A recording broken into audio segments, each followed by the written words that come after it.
Good morning, Meena ma'am. Oh, how are you, Pinder? Good ma'am, good. How are you? Very good, very good, very good. Is it very hot there? Any rain? No. Oh, no rain. I see. We Well, had just had little drizzling last night, that's it. But oh, it added on to the humidity, so no relief. Babre. We had rain yesterday also. There was a, Okay. there was a huge wind, and then after the wind there was a rain. So the temperature has gone down a little bit Hmm. lower, but still it's very humid. Astha, can you please check with Dr. Rana, Vivek ji and Dr. Mahesh? Anchi, I'll check.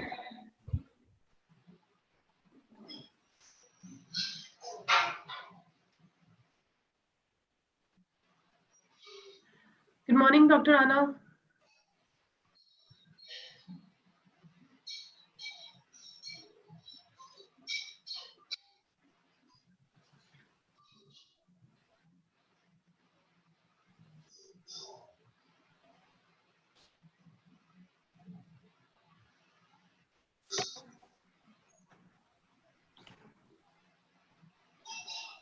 Astha, I think even Seema ma'am went offline. Can you check with her also? Or Gurpreet, if you can check with her, please. मैं देखती हूँ. Morning, Gopinder. Yeah, I'll check with her.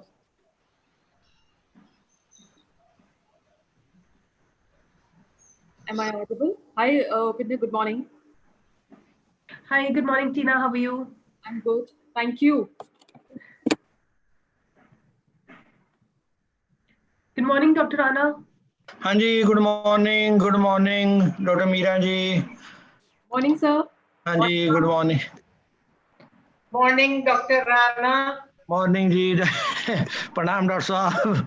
कैसे हैं आप? हाँ, yes, fine. Good, good, good. Good morning, ma'am. How are you? Okay, very well.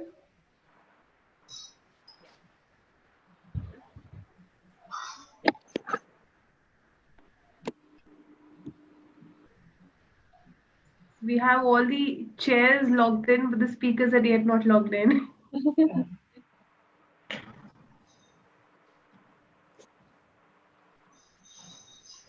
Upinder, what is the flow like? Just read the email from Asta. So it will be like at the end, the concluding, like. Vivek ji's session we'll be concluding after his session only because he has to leave for another webinar. So he will be leaving us at 12 o'clock. So we'll have the concluding remarks for his presentation after his presentation only, and we'll take up the questions also there. And for the remaining two, then we'll club all these together because all the presentations are very interrelated. Okay. So I thought it would be really better if we can kind of conclude everything together. And if there is anything that remains missed out or untouched, that could be covered by the chairs. Okay. Thank you. Thank you.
Very good morning. Good morning, Seema ma'am. Right. Okay.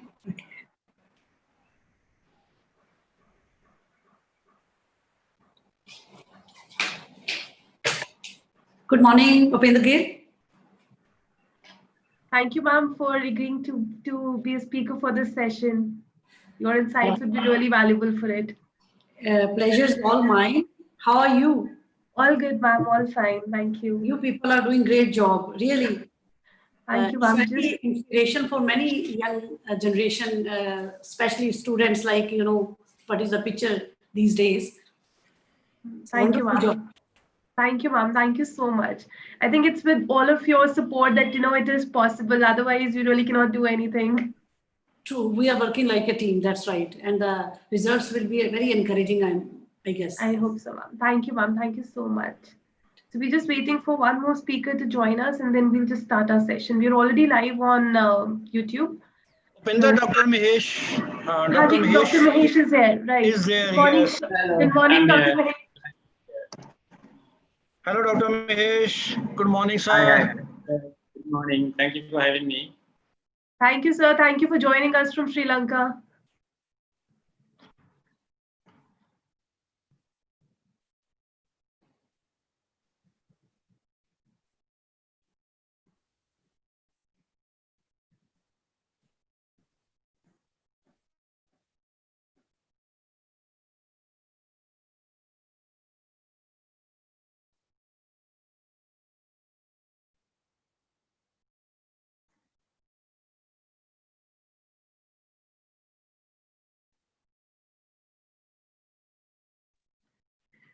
Good morning, Vivek, sir. Thank you so much. Thank you for agreeing to be a part of this session.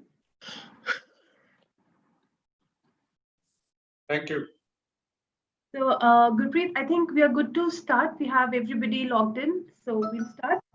Yeah, sure. A very warm welcome to each and everyone who's joined us for today's webinar on health, safety, and well-being of youth and children. Our today's discussion will be centered around mental health, well-being, the menace of substance abuse, and social media amongst children and youth. And finally, the role of society, parents, and teachers in the well-being of children and youth. Each child is unique, and there's no set level of well-being that children should achieve.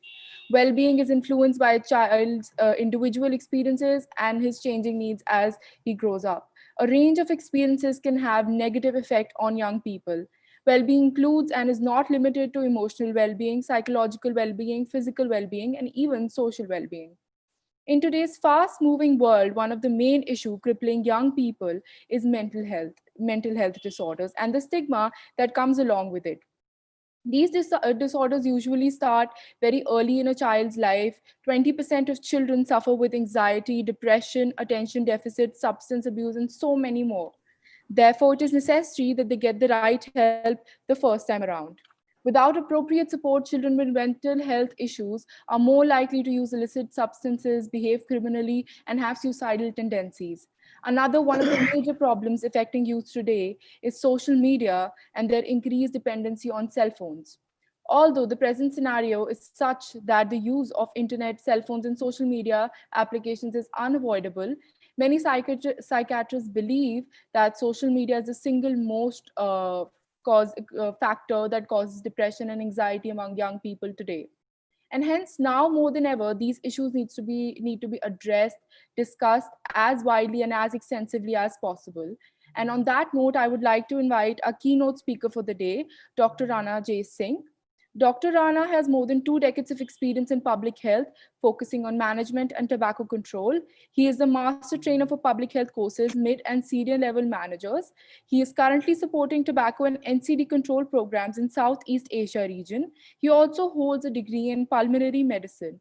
A very, very warm welcome to you, sir. Am I audible, sir? Yes, okay. Yes. So thank you, Gurpreet. Thanks to GSA team led by Ms. Sopinder for organizing this series of webinars in consultation with expert organizations from various fields. We also have expertise in all these areas which have been supporting organization of these webinars. Today we again have eminent speakers and chairs to conduct this webinar. We have Dr. Meera Agi, who is an authority in tobacco control, a behavioral scientist. We have Ms. Vaishakhi Malik, supporting mass media campaigns. We have Tina Rawal, Then we have Mr. Vivek Atre. So I have honor to meet him in one of the course in PGIMER Chandigarh, hosted by perhaps I think Dr. Sonu Goyal, Public Health Management course. So I really enjoyed listening him in that sessions. Yes. Welcome to Dr. Mahesh Raja Surya, doing wonderful work in tobacco cessation and uh, countering tobacco industry interference. Very, very important area and supporting countries of Southeast Asia region in this area. Seema Gupta ji, I think, has a lot of experience working with children and youth, representing ASEAN to discuss role of parents. So once again, I am also pleased to welcome all of you. And now this area, that is well-being. Next, please. So really, the concept has evolved since I think last many years. So it is not something new. Next, please. So when we see what is actually well-being, even I have gone through whole literature and see that still how to write word well-being. There has been a lot of discussion whether it should be well hyphen being or well being one word or well and being separate words. And you will be surprised that this is not something a new word. It is there in literature, in English literature since 16th century. So really, I think this is almost more than 400 years when this concept was evolved and was being discussed. So now latest Oxford Dictionary defines it a state of being comfortable, healthy or happy. Um, but it's not only this part. It is much broader, as already mentioned by Gurpreet. It has many dimensions and really not a new concept. Even before that, even before this word came into being in almost 16th century, even in 3rd century BC, Aristotle has came up with a word concept of eudaimonia, which is almost similar later to well-being, which is a contended state of feeling healthy, happy, and prosperous. So you see, really, I think now it's more uh, 2000 years when this concept has evolved. Next, please. Next, please.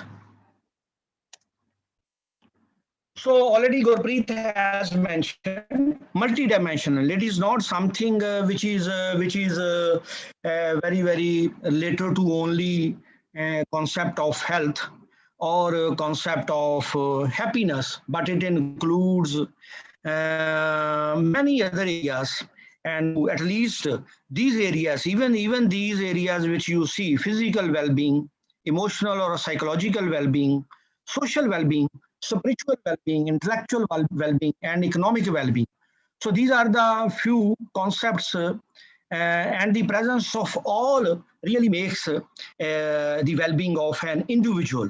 So almost you see there are a few areas which perhaps may not apply to everyone, but these important areas are which one look at when we discuss the concept of well-being. Next, please. Next, please. Now related to children. So whether the concept which we have discussed, whether it really applies to children and youth, because there are many other areas which we have seen. How relevant is economic well-being to children?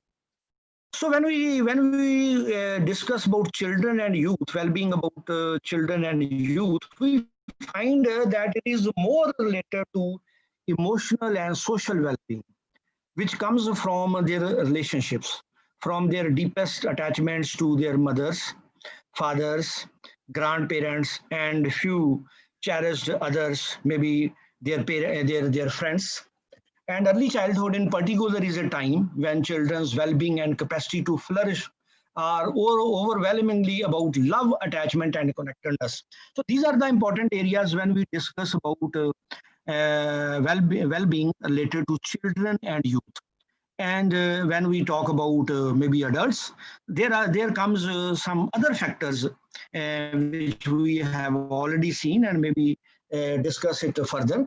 So it is this time the children should spend most of the time in the presence of these vital attachment figures, which have been mentioned above. Next, please. So when we again discuss children and youth well-being, so where does well-being come from? क्या है basically? What is this well-being? कहाँ से आता है ये? From where it comes? How can we measure well-being? So what are the various ways just to measure whether it is inadequate or it is insufficient amount? So well-being, how it can be measured? How to improve well-being? And how long does it take to improve well-being? So I think all these issues will be discussed in today's meeting. In our last two webinars, we had a lot many discussions related to happiness and mental health. And we have no expert in this session. And really, I am happy. And the topics which are there, Mr. Vivek Atre is talking on a subject entirely, which is right now the need of the hour, and all other issues.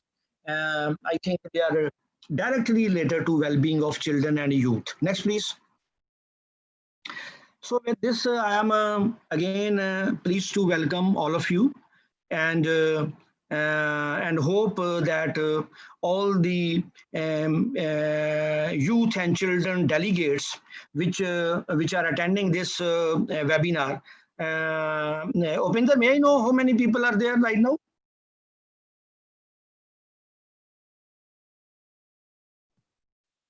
Hello. Around 150. We have around 150 people live. Okay. So I am also pleased to welcome all of them, and we hope that it will be an excellent interaction with the experts, and they should also feel free to ask the questions which they have. They can ask in the chat box, and then we will ensure to respond to all of them. Thank you, Upinder, and over to Gurpreet. Welcome all of you once again. Thank you. Thank you so much, sir, for that insightful keynote. Just a reminder for the audience watching, you can send in your questions in the live stream chat for any of the speakers that you have, and then we will be addressing them in the question answer round. Now moving on to our session's beginning. A precocious young girl, she's a passionate theatre artist, she loves to read, optimist at heart, is an advocate for betterment of the social environment. She'll be giving us a brief discussion to our agenda for the day. Welcome, Ms. Mansirat Kaur, and over to you. Thank you, ma'am. Good morning, everyone.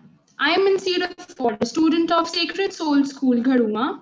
Today, I'll be sharing my view on the topic, well-being of children and youth. Next slide, please.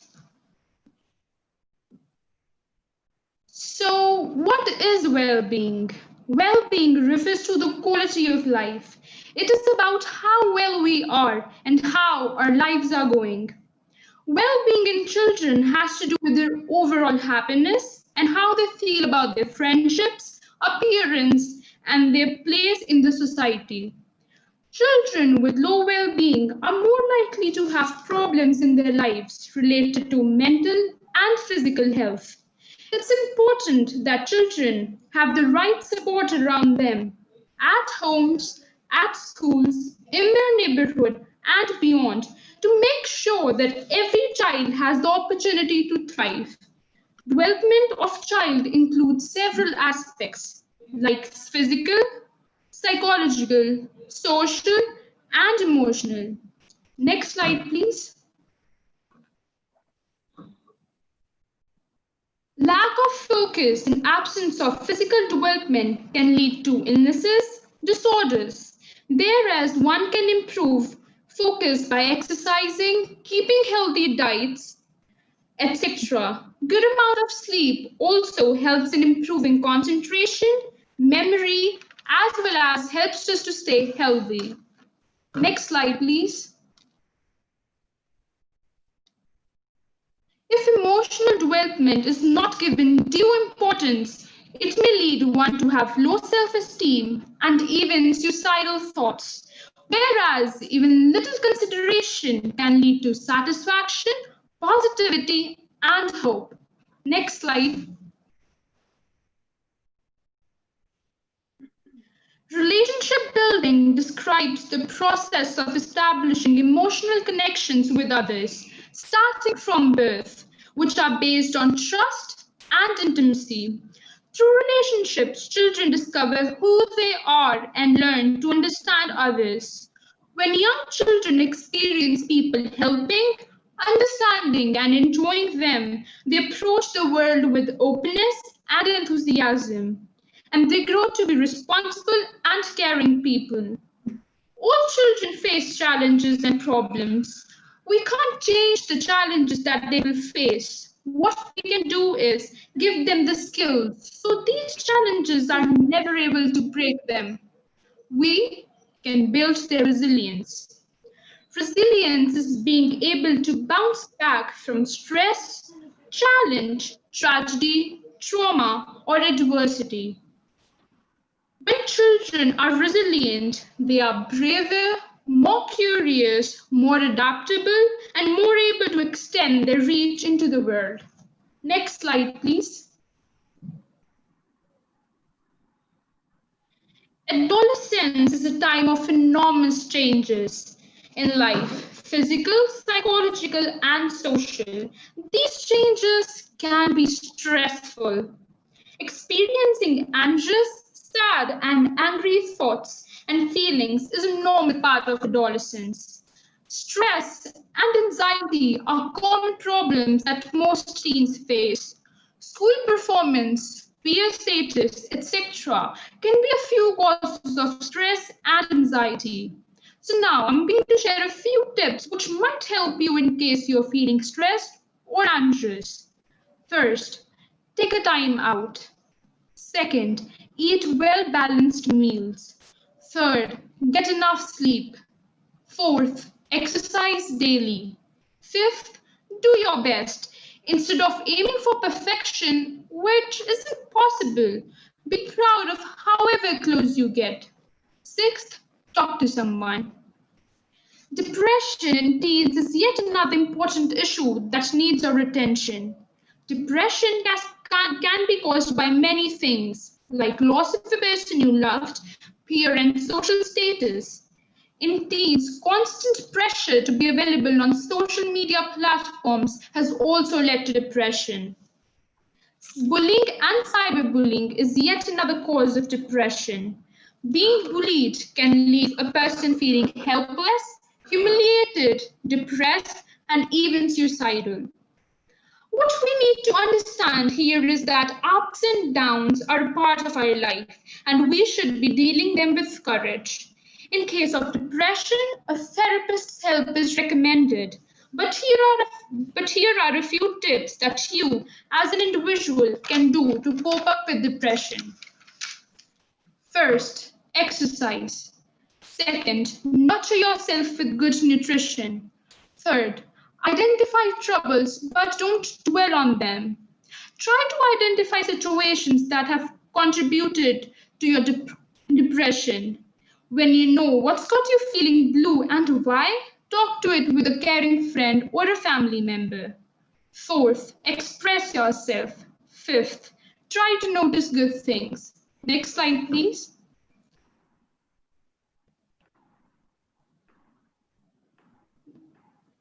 Life is valuable. We must learn to cherish it. Thank you.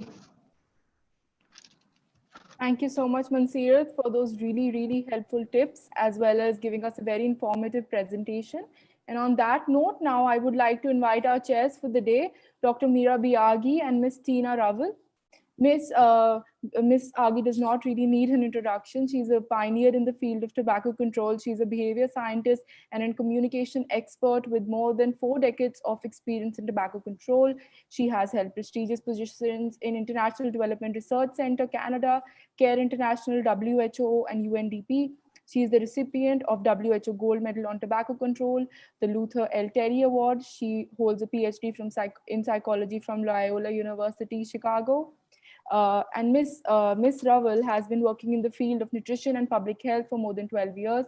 She has been associated with Hriday and Public Health Foundation of India. She specializes in designing and implementation of research studies and programs focused on prevention and management of NCDs. She is engaged in programs promoting health awareness and informed health activism amongst youth in India. A very, very warm welcome to our chairs. They will be chairing over the sessions that the speakers that will be held will be coming up next. So on that note, I will be introducing our first speaker for the day, Ms. Upinder Preet Kaur Gill. An alarming number of increase in suicide among young people is a matter of grave concern, and it is important to identify the reasons behind why one would be forced to take his or her own life and find ways and shed light to prevent anyone from taking such an extreme step. Ms. Upinder will be talking about this topic today. Ms. Upinder here, she is the Director of Programs here at GSA. She has an extensive experience in public health. She's also the founder of Girls' Rise of Mohali, a social action group working towards gender equality in society. A true woman of substance, she's also an author of a book called Stories of Smoke in Life, wherein she has penned down her experiences in tobacco control. She has a degree in MBA Finance from Wilkes University, Pennsylvania. Over to you, Upinder ma'am. Thank you, Gurpreet, for that introduction. And before I start my presentation, I would like to welcome all the speakers and all the chairs, and especially the students who are with us attending this session. And a very big thanks to all the schools, colleges, and universities who have made this series of webinars so successful. So today's session, I think even in the previous two sessions, as Dr. Rana said, we had so many questions around mental well-being, peer pressure, excessive use of screens. And we've tried to club the session to answer all those questions also. And we are very pleased that we have the experts joining us to be talking about all those issues and also taking up questions of the students that are going to come during this session also. And also we'll try to address the questions that we had in the previous sessions regarding the topic of well-being. So I'm going to briefly take you through the problem that we all know is so much out there, but we are just ignoring that elephant sitting in the room, and we really don't talk about suicides that are happening among children in teens. We tend to ignore it. We tend to feel that if this is something that cannot happen in my family, in my house, and my children and my children in my family are pretty much safe from it. But I think it's high time that we should be talking about all these issues. So I'm going to keep my presentation very brief. It's going to be more of a introduction into the sessions that we're going to have some extensive talking about. So just a few numbers of seeing why this problem is so serious and why there is a need to talk about it. So if we talk about the global scenario and we talk about suicides, so more than 8 lakh people die every year by suicide. So that is something which is a complete preventable cause of death, people dying unnaturally, taking their lives before it is due. And to sum that up even more further, so we can just imagine that one person dying every 40 seconds. So we have a 1.5 hour session, and we can just imagine that, how many people out there are taking their lives because of one reason or the other that we'll be discussing in the coming sessions.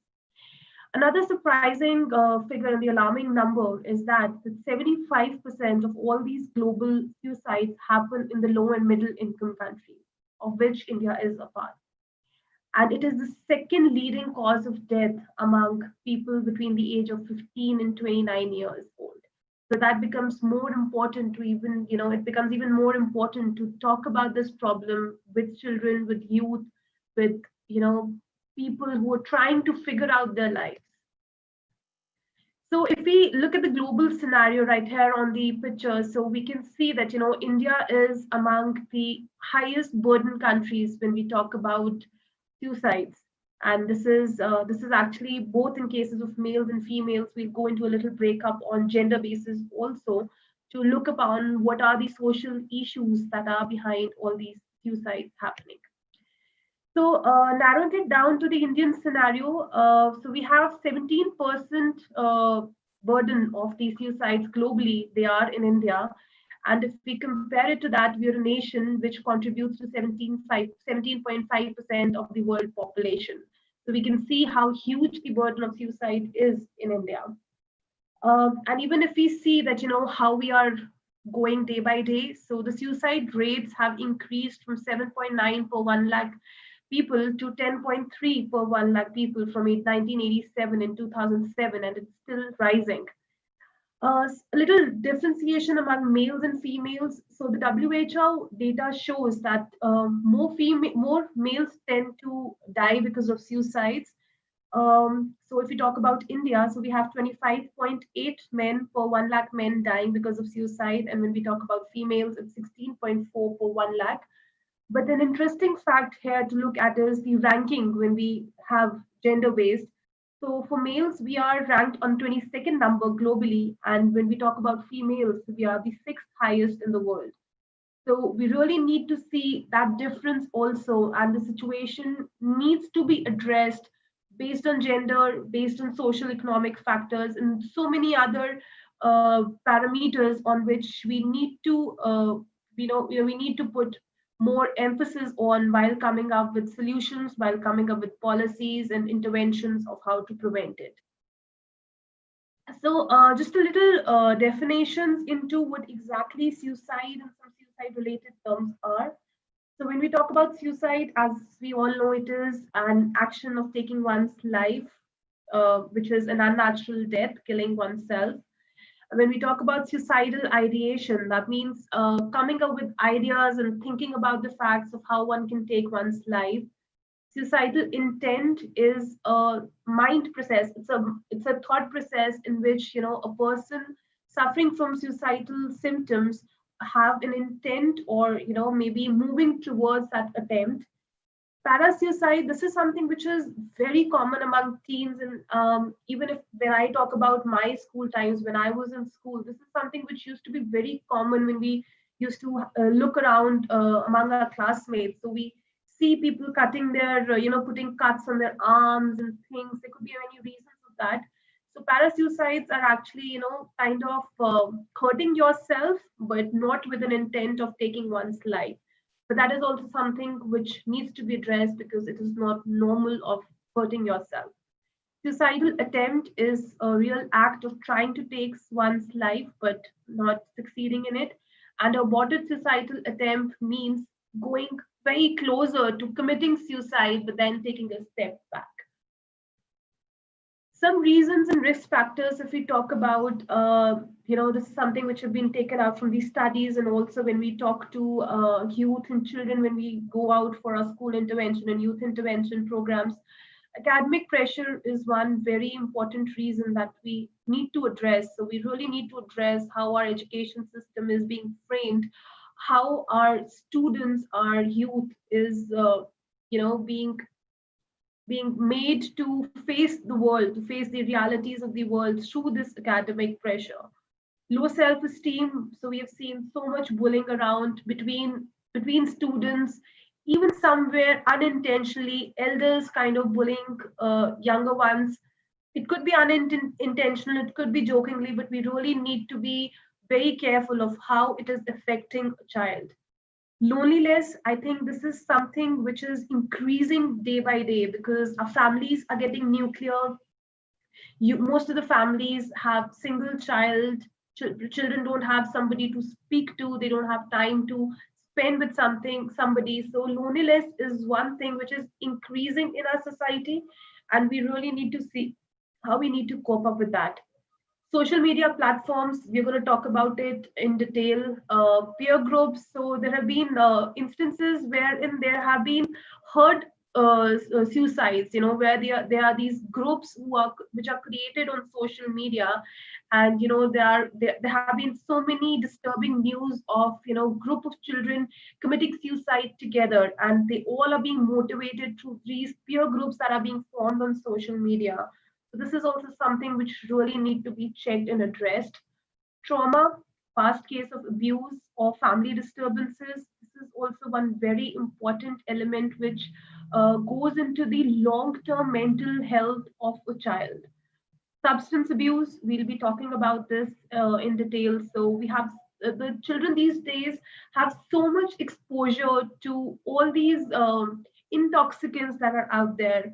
So during our times, we call it a blessing or we call it whatever. So the information that used to reach us when we were in school, when we were in college, had a filtration in between. So we had our teachers, we had our parents, and the information used to be filtered and then it used to reach us. But with today's gadget world and technology savvy world, every information is just at the fingertips of every student, and there is so much information going out to the students, going out to the youth, which is unfiltered, which is not always reliable, not always authentic, and because of interconnecting the other elements, when they don't have people to talk to, when they don't have that trust factor or maybe that social support within family and friend, they tend not to even verify that data that comes to them unfiltered and unrestricted. Loss of a valued relation, this is something which has always been very common among youth. And we see so many, there's this practice of Romeo and Juliet suicides happening around there. So we really need to address these issues. We really need to be very sensitive about, if there's a loss of friendship or maybe some other relationship with the children. So we really need to see how to address all those issues. Impulsive behavior, that is also something, it has been seen that children and youth with impulsive behavior are more prone to taking such steps in which they intend to hurt themselves. And sexual orientation, this is also one area which is again not spoken about. So when we talk about transgenders, when we talk about the third sex, this is something which is still not very comfortable, we're not very socially acceptable among our systems, though legally it has been, it is approved, but socially still there's so much stigma around it. And intentionally, unintentionally, because of the social boundaries that we all have built around us, we again tend to ignore, and to one extent even kind of just hushify it, and just tell the child that if you were telling me that your sexual orientation is different from the biological gender that you're born with, we tend to just ignore that, or maybe tell that there's something wrong in the child's mind. But it's high time that we really need to accept things, and we really need to talk about it very openly with our children. So signs to look for. So as even what Mansirat spoke about, there's a lot of difference how we look at mental health from a child's perspective and from a parent's perspective. And that is something that we really need to understand, and that understanding can never come if we don't communicate. So there was this article in the newspaper out of which I've taken up this cutting. So if we look at the depression or maybe the mental health problems with the youth, and if we talk about the issues that were raised by the students and the issues that were raised by the parents, all these reasons are a reason for that mental health. But how we need to get them together is something that we really need to feel about. So if suppose a child is suffering from some problem because of peer pressure, and if being a parent we just keep on telling him or her that it is your company because of which you're feeling all this, so that to one extent of what you're feeling is right, but then we also really need to understand that what is going on in the child's mind. So this communication becomes very important. Understanding what affects the mental health of a child is very important. So some early signs that we need to look in for, and this is important not only from the parents' perspective, but also for the teachers who are attending this session, because um, most of the time the students spend their time in the school, and it becomes, and at times there are things, I can say it from my own experience also, at times there are things which a child may not be very comfortable talking about with his or her parents, and might be comfortable talking it about with a teacher whom he or she has trust on, a school counselor, or maybe friends. So even these signs are important for all those children watching this session to see if their friend might be suffering from any of these early signs that are important to look into. Changes in the eating and sleeping patterns, which is very important. Mansirat also spoke about it, that it is how important it is to maintain a routine. Um, these days we see all these gaming apps that are coming in. So few days back I was at a relative's place, and that child was sleeping in the evening. And when we spoke, when I asked his parents that why is he sleeping at such an odd time, he was sleeping around 6 o'clock. So the parents replied, because 9 in the night till 3 in the morning he has his PUBG session with the friends. So disturbing those sleeping patterns is something which today or later, sooner or later, is going to affect a child's mental health. So we as parents, we as friends, we as teachers need to identify these warning signals, and we need to address them very sensitively. Loss of interest, it could be in studies, in one's appearance, staying with family outings, friends. Withdrawal from friends and family, when a child gets too quiet, doesn't want to express himself or herself, doesn't speak much to his or her friends and family. That is also something that, which gives a warning sign wherein we need to go out and start that conversation with the child. Neglecting one's personal appearance. As it is said that when you're in teens, that is the time when you get very conscious about how you look and everything. But then, if during that time a child is losing, completely neglecting one's personal appearance, and I don't mean to say it in a subjective way, but in just basic upkeeping of oneself, that is also something that we need to look into. Unnecessary risk taking, that could be a sign of not valuing his or her life and taking risk which might hurt him or her.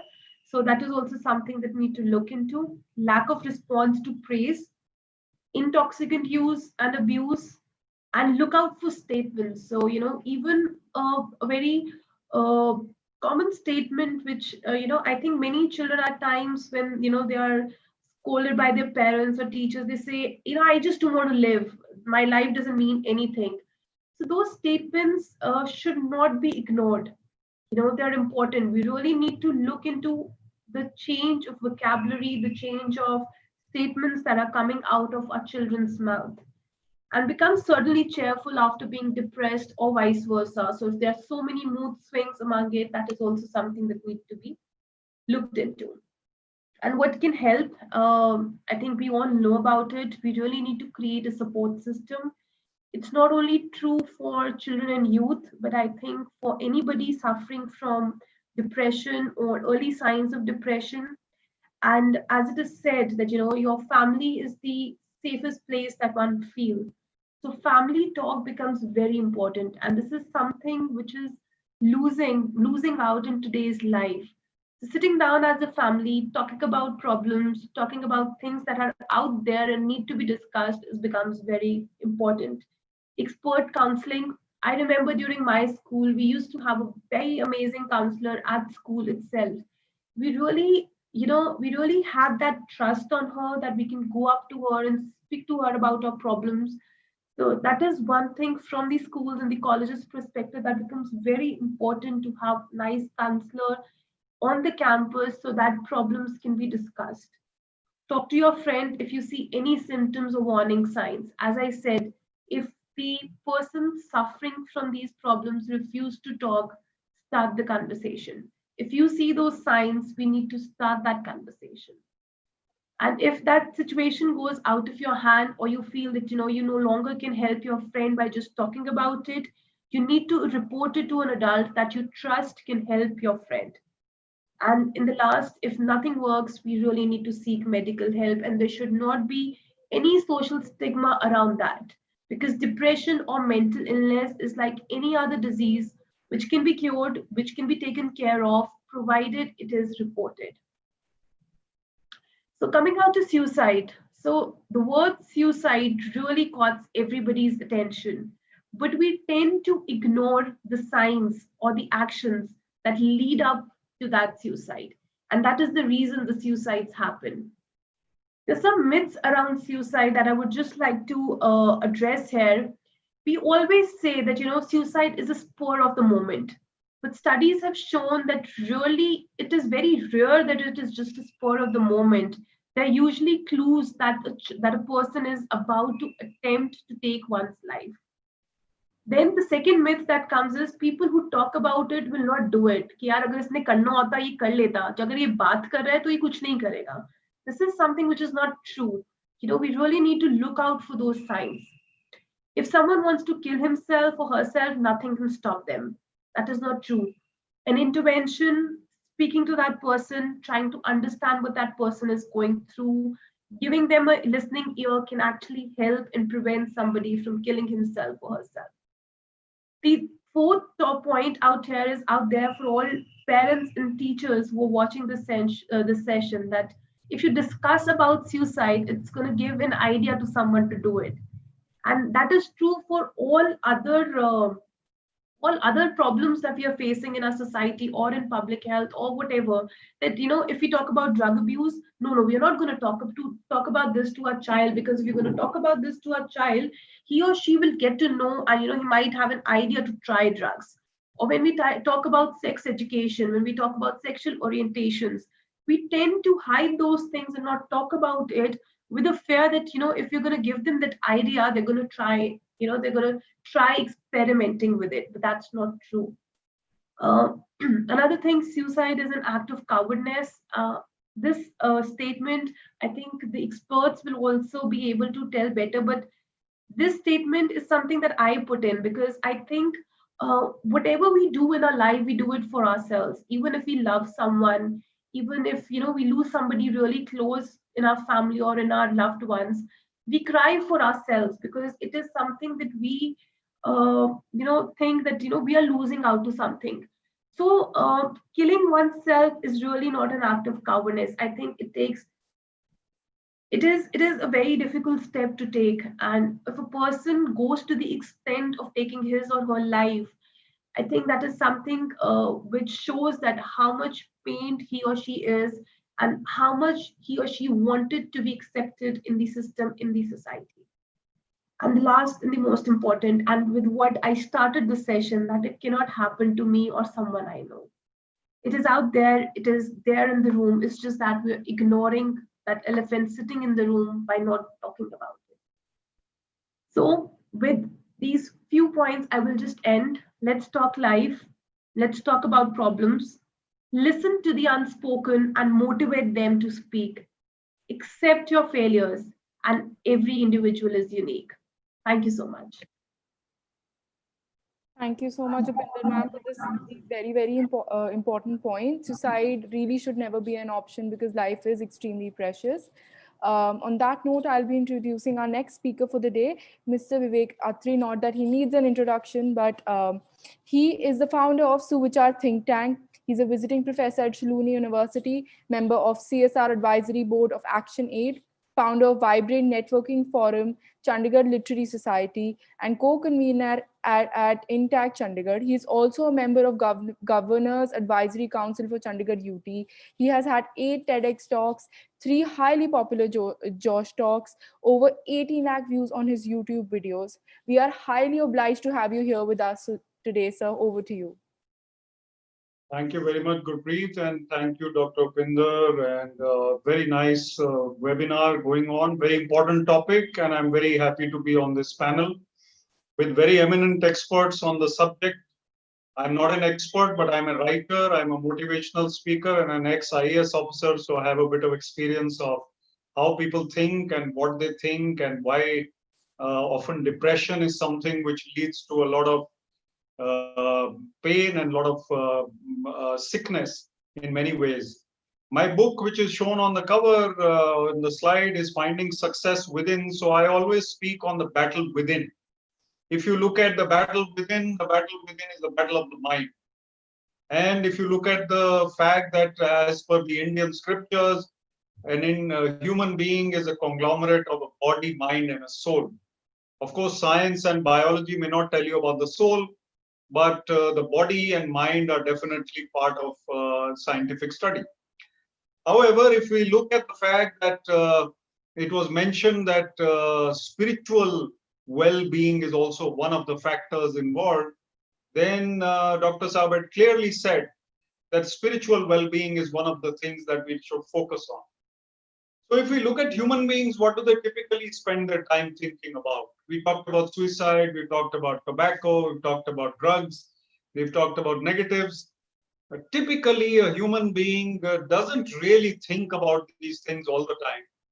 But in today's era is restless and distressed by information which is flowing from social media, from other forms of media.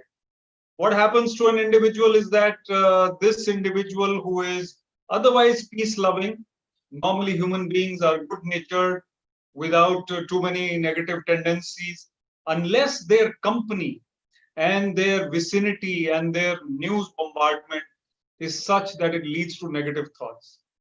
So I have met many, many people along the way who have become negative only because of the influences from the outer circle. And it could be parents, it could be friends, it could be peer pressure, it could be family. It is very, very important for us to instill in the youth, especially, a lot of motivation. What happens is that everything popping up at them from social media is something which is leading to their negative thinking. Lots of it. Also, expectations from Instagram types of websites or apps are such that everybody must be beautiful, everybody must be handsome and athletic, and must have a body which is absolutely godlike. So, what do young people do? They aspire to be like these celebrities who they see every day. And it is not possible for everybody to be like that. They get into depression. They look at their own body type, they look at their own face, they look at their own health or physique, and that leads to depression. If you go to a gym and you find somebody who is looking fitter than you, better than you, then you become depressed because of that. This expectation level which the society is throwing at young people and the pressure of competition is actually leading to demotivation and depression. This pressure of competition is being bombarded at young people through social media and electronic media all the time. And they are very much prone to feeling low because of this. Actually, the more books one reads, the better one starts feeling. But enough books are not being read. There is a book by Yuval Noah Harari who talks about Homo Deus. He says the future of the world is bright. Human beings will come out of the present pandemic or war or whatever they are prone to. And in 100 years, they will be looking at self-actualization, living for more than 150 years. These are the kinds of researches that will take place. However, if you look at a young person and his mindset at the moment, or even an old person, he or she is thinking that the world might come to an end. The more books we read, the more connections we make with authors who are positive, who are actually aware and knowledgeable, the better. Even spiritual books and meditation. If a young person thinks that he will start meditating after retirement, it is too late. Meditation gives peace of mind. It stops restless thoughts. You can follow any technique. Young people who are watching this, please start meditating, whether you are 15, 16, 18, 25, 30, whatever you are. Even if you are 10 years old, sit down for 5 or 10 minutes, switch off your mind from other things if you can. The mind is a difficult field. The mind doesn't listen to us very well, but we try. We make a regular habit of meditating morning and evening. As Deputy Commissioner of Panchkula or Director Industries or IT, even I could find time to meditate. If a busy person can find time to meditate, even Barack Obama, if you look at him when he was president, how calm and cheerful he appears despite all the burdens. It is definitely because of meditation, and calmness comes as a result. So we go within and we fight the battle within.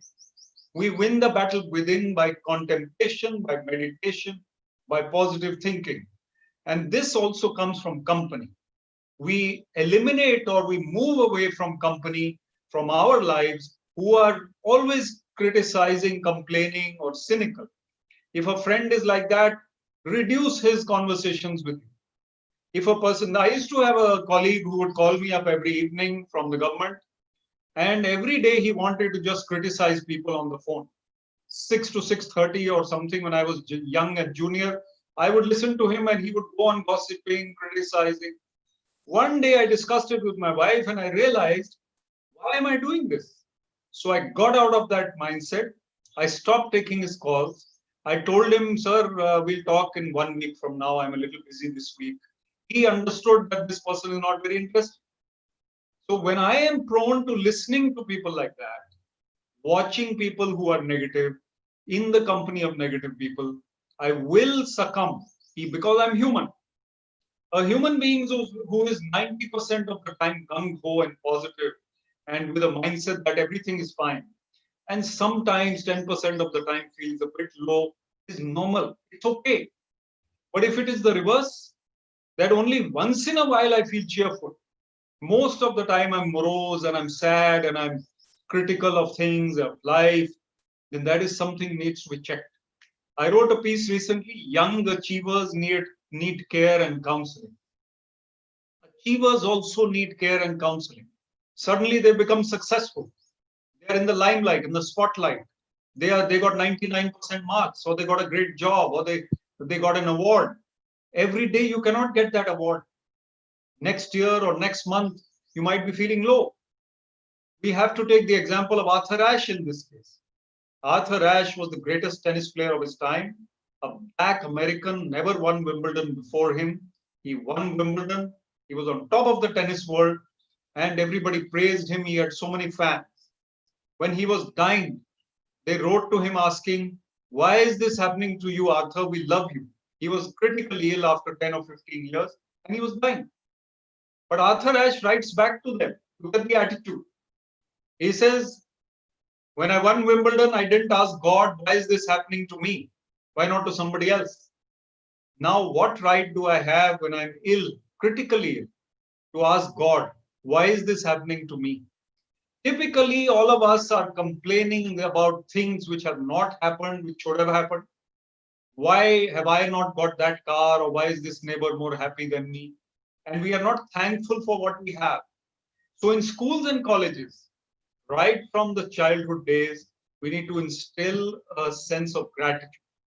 And I work a lot with parents. I motivate parents and teachers and officers and corporates. I tell them, as parents, you need to speak positive things in front of your children.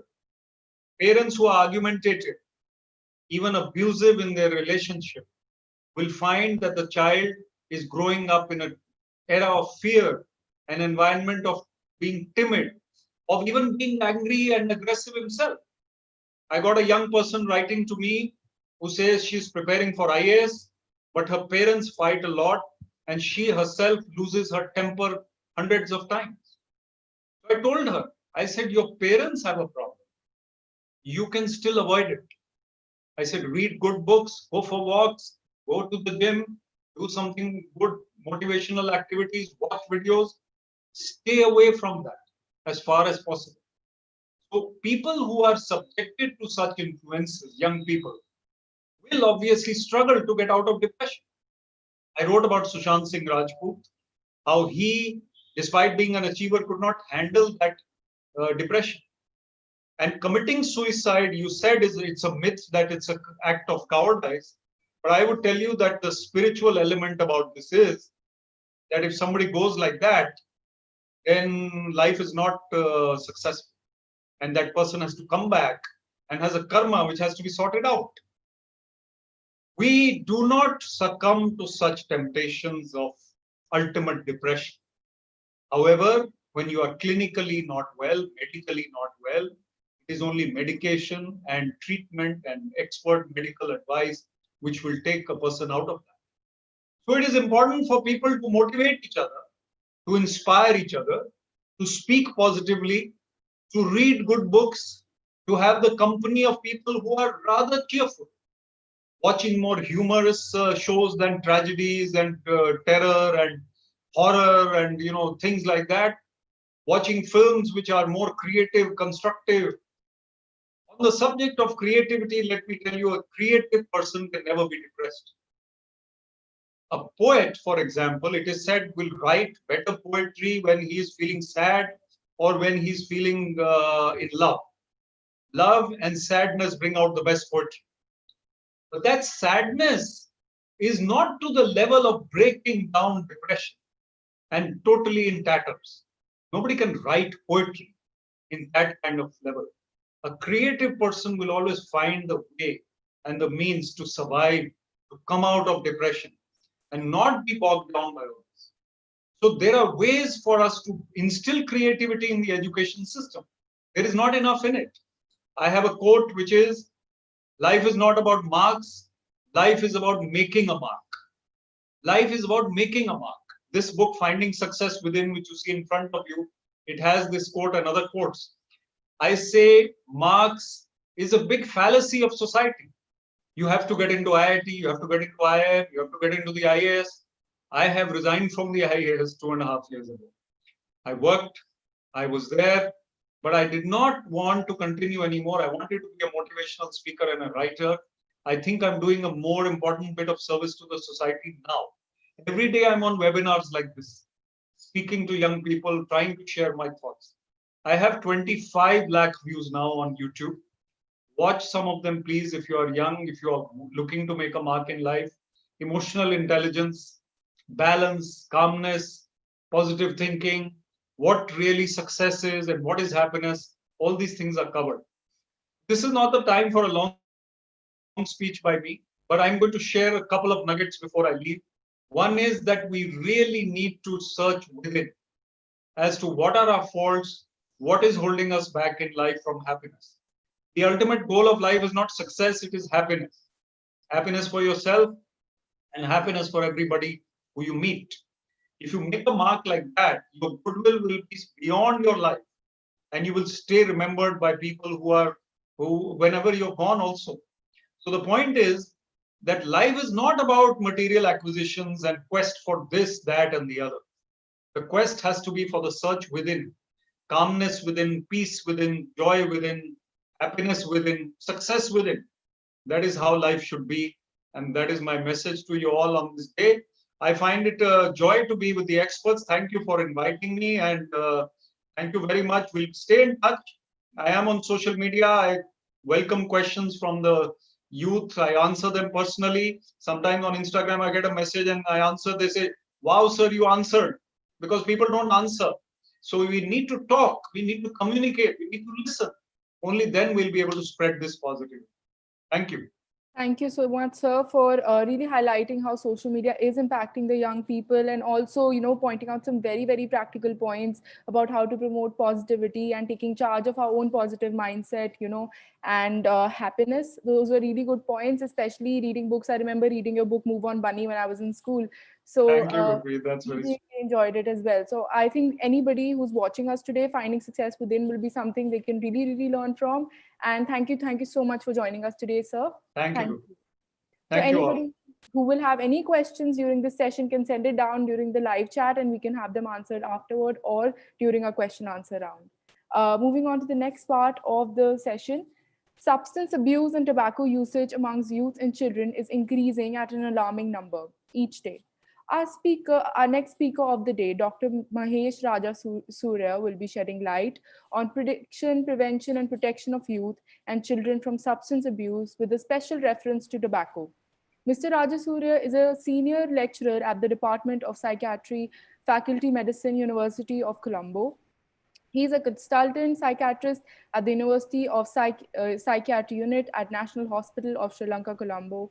He's a member of the Expert Committee on Tobacco, Alcohol, Illicit Drugs of Sri Lanka Medical Association and the founding director of the Center for Combating Tobacco at Faculty of Medicine, University of Colombo.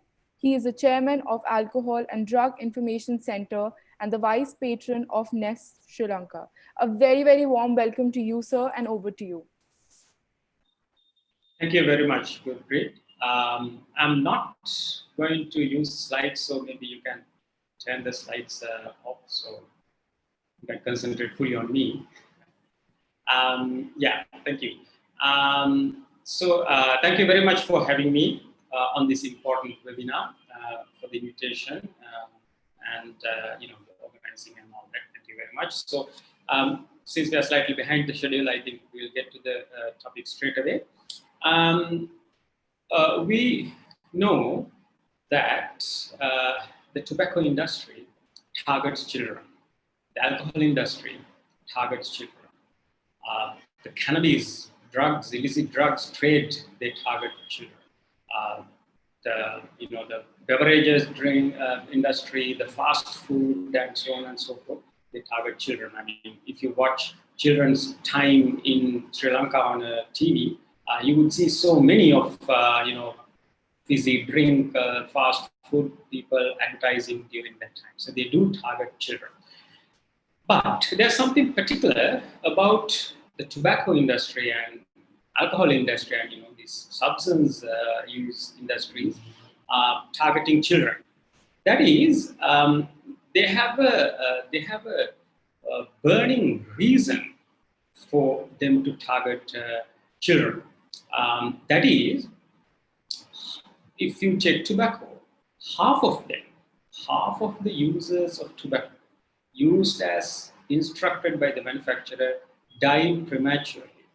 So half of the tobacco users died early. So their best clients are lost to them.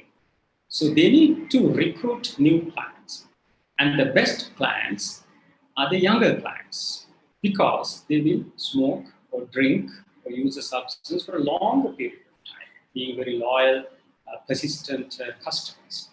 And it has been very clearly shown, evidence shows that early starters, if you start tobacco or alcohol early in your life, like in your teens, it's very likely that you would continue the substance use for a long period of time. So they know that, the industry knows that. So they want to target younger people as early as possible. So they want you to start. I know that children are listening to us in this webinar. They are targeting you. They want you to start alcohol, tobacco, and other drugs as early as possible, right? So if that is their ambition and plan, when do they actually start targeting children? In what stage of life they target children? Well, if they want children to, say, 13, 14, 15, or 18, or whatever, to start using substances, they have to start a few years earlier. So even from early childhood, they start targeting children, right? Okay, so now, what I'm going to suggest for the rest of my talk, and I may remind you to turn maybe the slides off, so the slide may not be necessary. If I need to show you an image, I can show it to the camera. In order to see that image, you might need the full screen. So perhaps we can turn this slideshow off, and then the whole video will be the screen. Right. So what I'm going to suggest to you is to learn from the industry. If they target children and if they are successful, they are successful because the tobacco use is going up in many countries, at least stable. Alcohol use is going up in many countries, if not at least stable. So the industry has been successful in recruiting children, targeting children. So they are winning, right? At least they have positive results to some degree. So let's learn from them how they do it and how we can turn the game around. Right, so we are going to learn, sounds paradoxical, but we are going to learn from the tobacco industry, alcohol industry, and even cannabis industry. Why am I talking about cannabis industry? There's no organized cannabis industry in India or in South Asia, but cannabis legalization, promotion of cannabis is a big hot topic nowadays. Millions of dollars are pumped into this campaign on social media, in mainstream media, big campaign is going on to popularize, promote cannabis, and to legalize it. Who is pumping the money? The main funder is the tobacco industry. Why? They know that eventually tobacco is going out of fashion. At least in the developed industry, it is coming down drastically. Sri Lanka is coming down every year. In many other countries, it is coming down. So they know that their future is not very bright. So they are looking for another product, and cannabis is the product that they are looking for. So they want it legalized so they can start producing cannabis cigarettes. Right. So what are the lessons we are going to learn from the industry? They start as early as possible.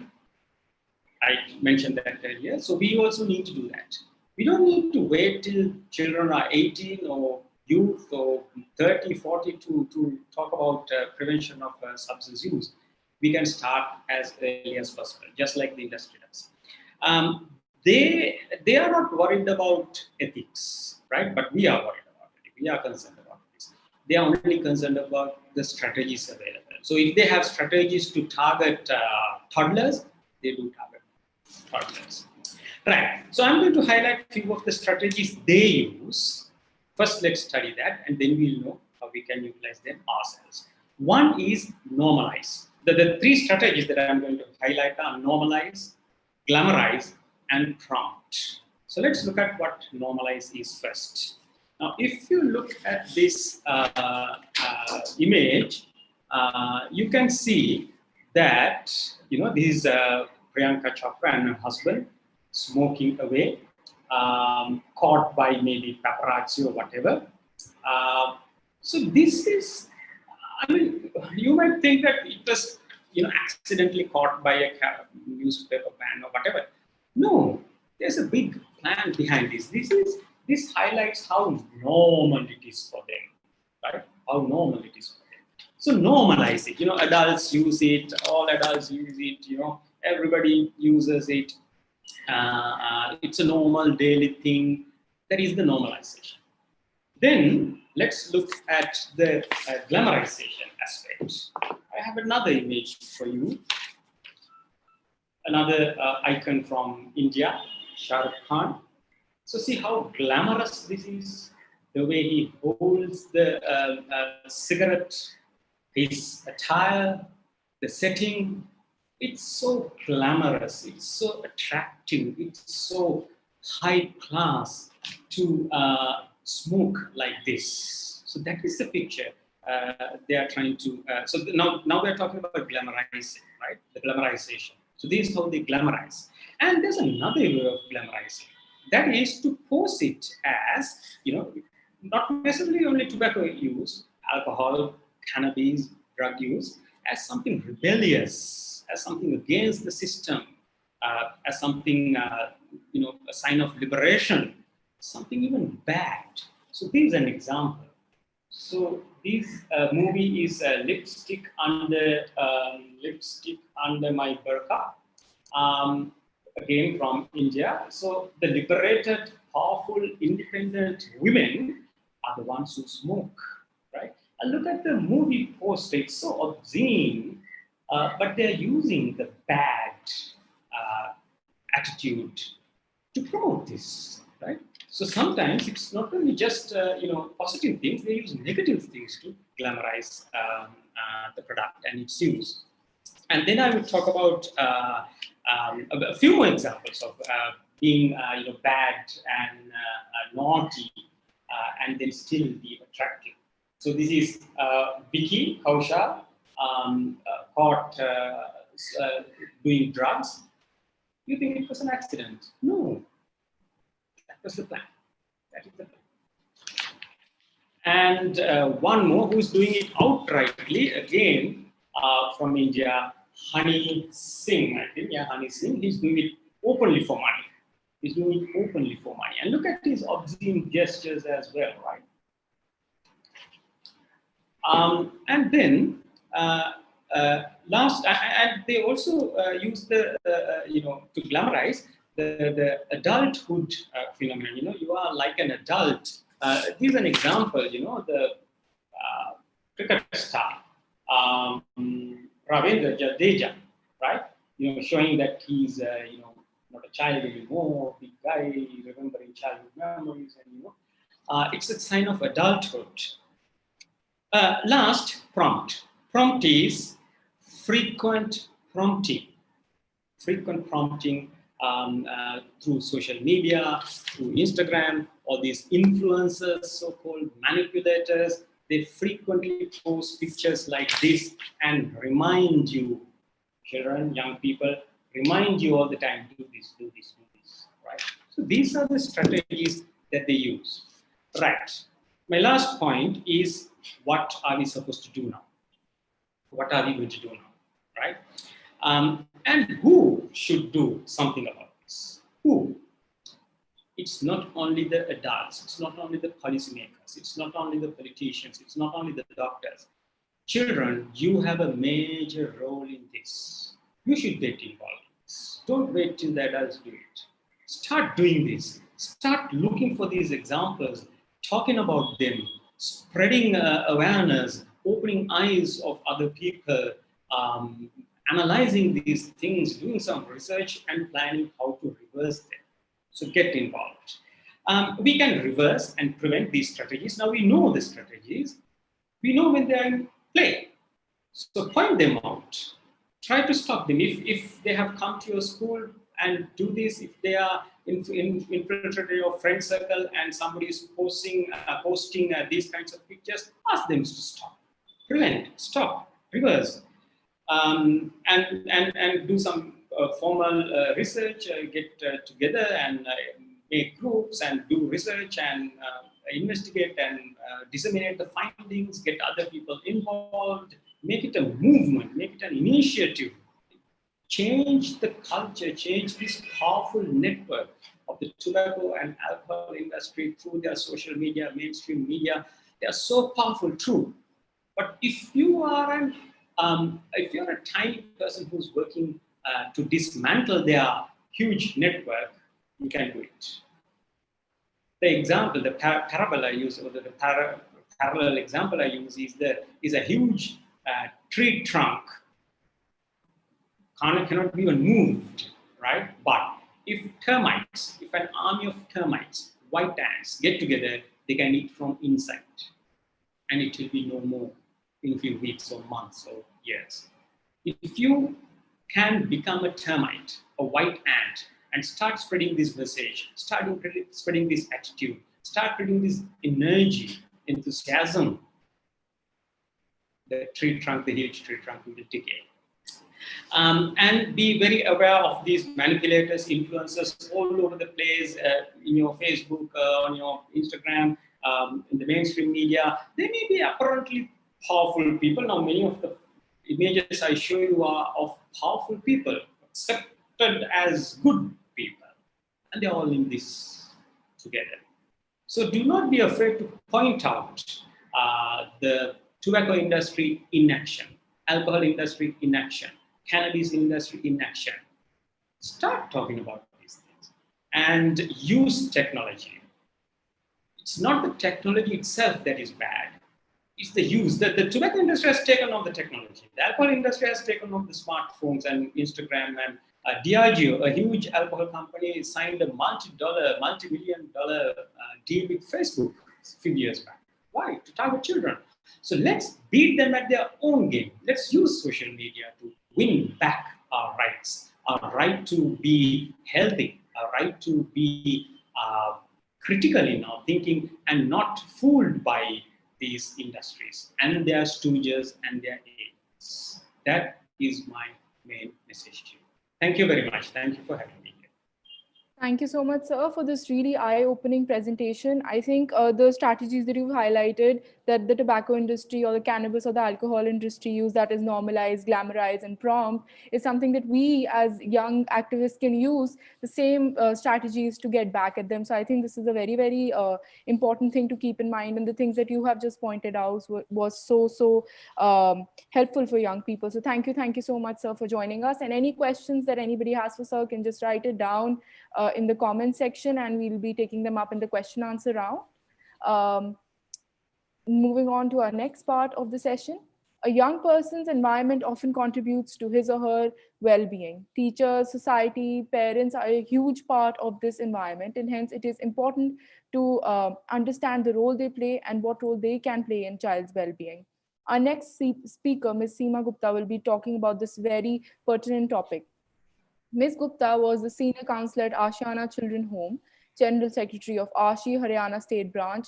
She's registered with RCI, working with SSA, Samraga Shiksha, CWSN, Parivartan from the last 3 years, and is a part of many other charitable institutions. Executive member of India Yoga Association Haryana Branch, Ministry of Ayush. Also one of the selected members for Screening Committee of Ayush Yoga Blog Competition. Her aim is to provide guidance to young teenagers and adolescents to be independent and self-reliant for the future. Her expertise is in adolescent health and counseling. We are highly obliged to have you here with us today, ma'am, and over to you.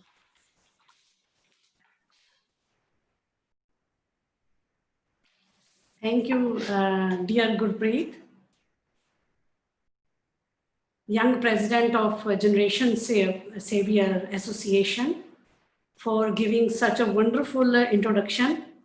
It is an honor to share the screen with Ms. Upinder Preet Kaur-Gill, Mr. Vivek Atre, Dr. Mahesh Rajsurya, Dr. Rana J. Singh, and behavior scientist Dr. Meera Bay Agi, Ms. Rawal, and Ms. Malik. I'm also very thankful to Dr. Astha Bagga for providing this platform. It's a third webinar, concluding webinar on health, safety, and well-being of children and youth. A lot has been discussed about mental health recently, especially due to the lockdown and the unfortunate demise of known and renowned personalities as well as youngsters, especially students. I would like to request you all, especially students, children, to concentrate on the slides which I am going to provide right now. First of all, we know the present situation. I am talking about the COVID-19. This is a truly fact position here, and it's extremely helpful if we'll accept it and live our life very smoothly. And if we don't accept it and we get panic, then believe me, we have to face the struggle with COVID-19 and physical problem as well as which will trigger mental health issues also. So it's a high time to normalize the discussion of mental health as positively as we discuss our physical problems with our doctors or physicians in our daily lives. First slide, please. This is a normal slide which we are going through all last 3 months, and our India is declared as a COVID-19 national disaster. So last 2 lines, follow the directions of your local authorities only. Please mind, don't listen here and there, don't listen to WhatsApp, don't go the discussion at home or with your friends or relatives. Just listen the authorities and strictly follow the doctors if you are having some problems. Next slide. Remember this stressful problem which Mr. Vivek Atri very rightly conveyed, that live a very stress-free and relaxed life. So the person who is being very much stressed, he won't come to you. This is a hard fact, and we know after the demise of Mr. Rajput, last 2 days back, we got a very sad news from a student's demise in Panchkula also. So when the person is stressed, especially the adolescent teenagers or youth, they definitely show some symptoms. Last 8th slide, please. These are the warning signs when the person, especially children, feel very low or sad.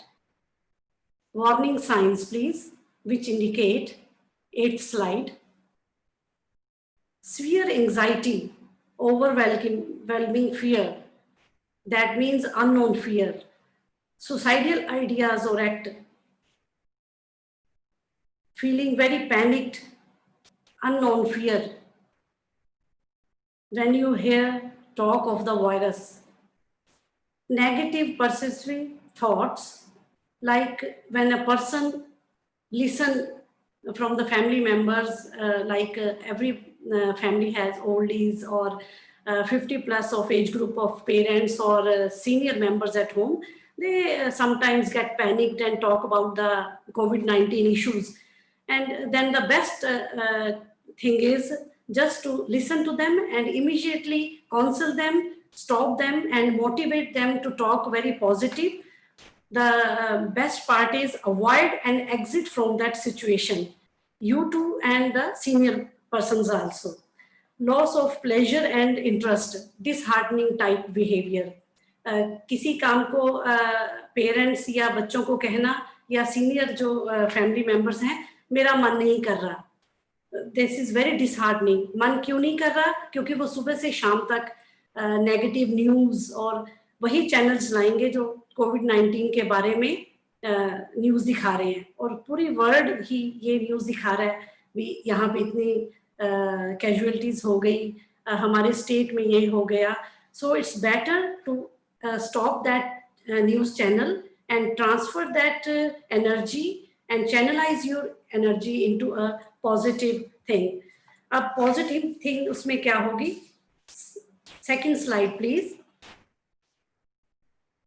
After stressful, we have to accept, जैसे मैंने पहले कहा है आपसे, counter the challenge, talk, speak, communicate.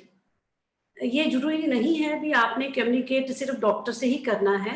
You have all the facilities outside as well as घर में आपके जो फैमिली मेंबर्स हैं उनसे बात करें, टॉक टू देम, जो आप फील कर रहे हैं, ताकि वो आपका स्ट्रेस कम हो. रिलायबल सोर्सेज ऑफ इंफॉर्मेशन से ही आप इंफॉर्मेशन लें. That I will show you in the last slide. और मेंटेन करें अपनी डेली रूटीन को, जैसे मिस्टर विवेक खत्री ने कहा एंड सिमरत ने भी, एक हमारा स्टूडेंट अभी मेंशन किया, मिसिस गिल ने भी अभी मेंशन किया, कैसे हमने अपनी रूटीन रखनी है और फिजिकल एक्सरसाइज करनी है, हाइजीन को मेंटेन करें. Please encourage your family members and elders to take shower daily. I got number of calls from last couple of months. जो senior members हैं, they do watch TV and they feel very down and very negative about everything, about food, their daily routine, जो पूजा पाठ करते भी थे, और they stop taking showers and medicine भी उन्होंने अपनी लेनी अवॉइड की है. So it's better to talk frequently, healthy talk, और अपनी routine please maintain your daily routine, इसको ब्रेक ना करें. डेली रूटीन में आपका जैसे पहले चल रही थी वैसे ही कंटिन्यू होगी. Next slide please. This time is to catch up with friends and old relatives. रूठा है तो मना लेंगे, बिछड़ा है तो मना लेंगे. ये वाली लाइन सोच के आप अपने फ्रेंड्स को फोन करें और पुरानी बातों को याद करें. It can also be very good excuse to mend a broken relationship, क्योंकि कोरोना ने और कोविड-19 ने सबको एक सिचुएशन में लेके रखा है, और हमें ये रियलाइजेशन, एक अवेकनिंग हुई है भी हम इतने मॉडर्न होने के बावजूद भी हेल्पलेस हैं. So it's better to mend the broken relationships with loved ones, with friends, with old buddies. Don't hesitate to seek your support from friends, relatives and colleagues, especially when you are feeling so low. Anxiety, worry, or technique using listening to music. Music कौन सा? I request all the children to please go to your dadi maa, नानी माँ, और उनके favourite जो melodies गाने हैं उनको डाउनलोड करें और बहुत इजी वे में उनको बताएं भी, वो इस पे टैप करें और उनको सुने.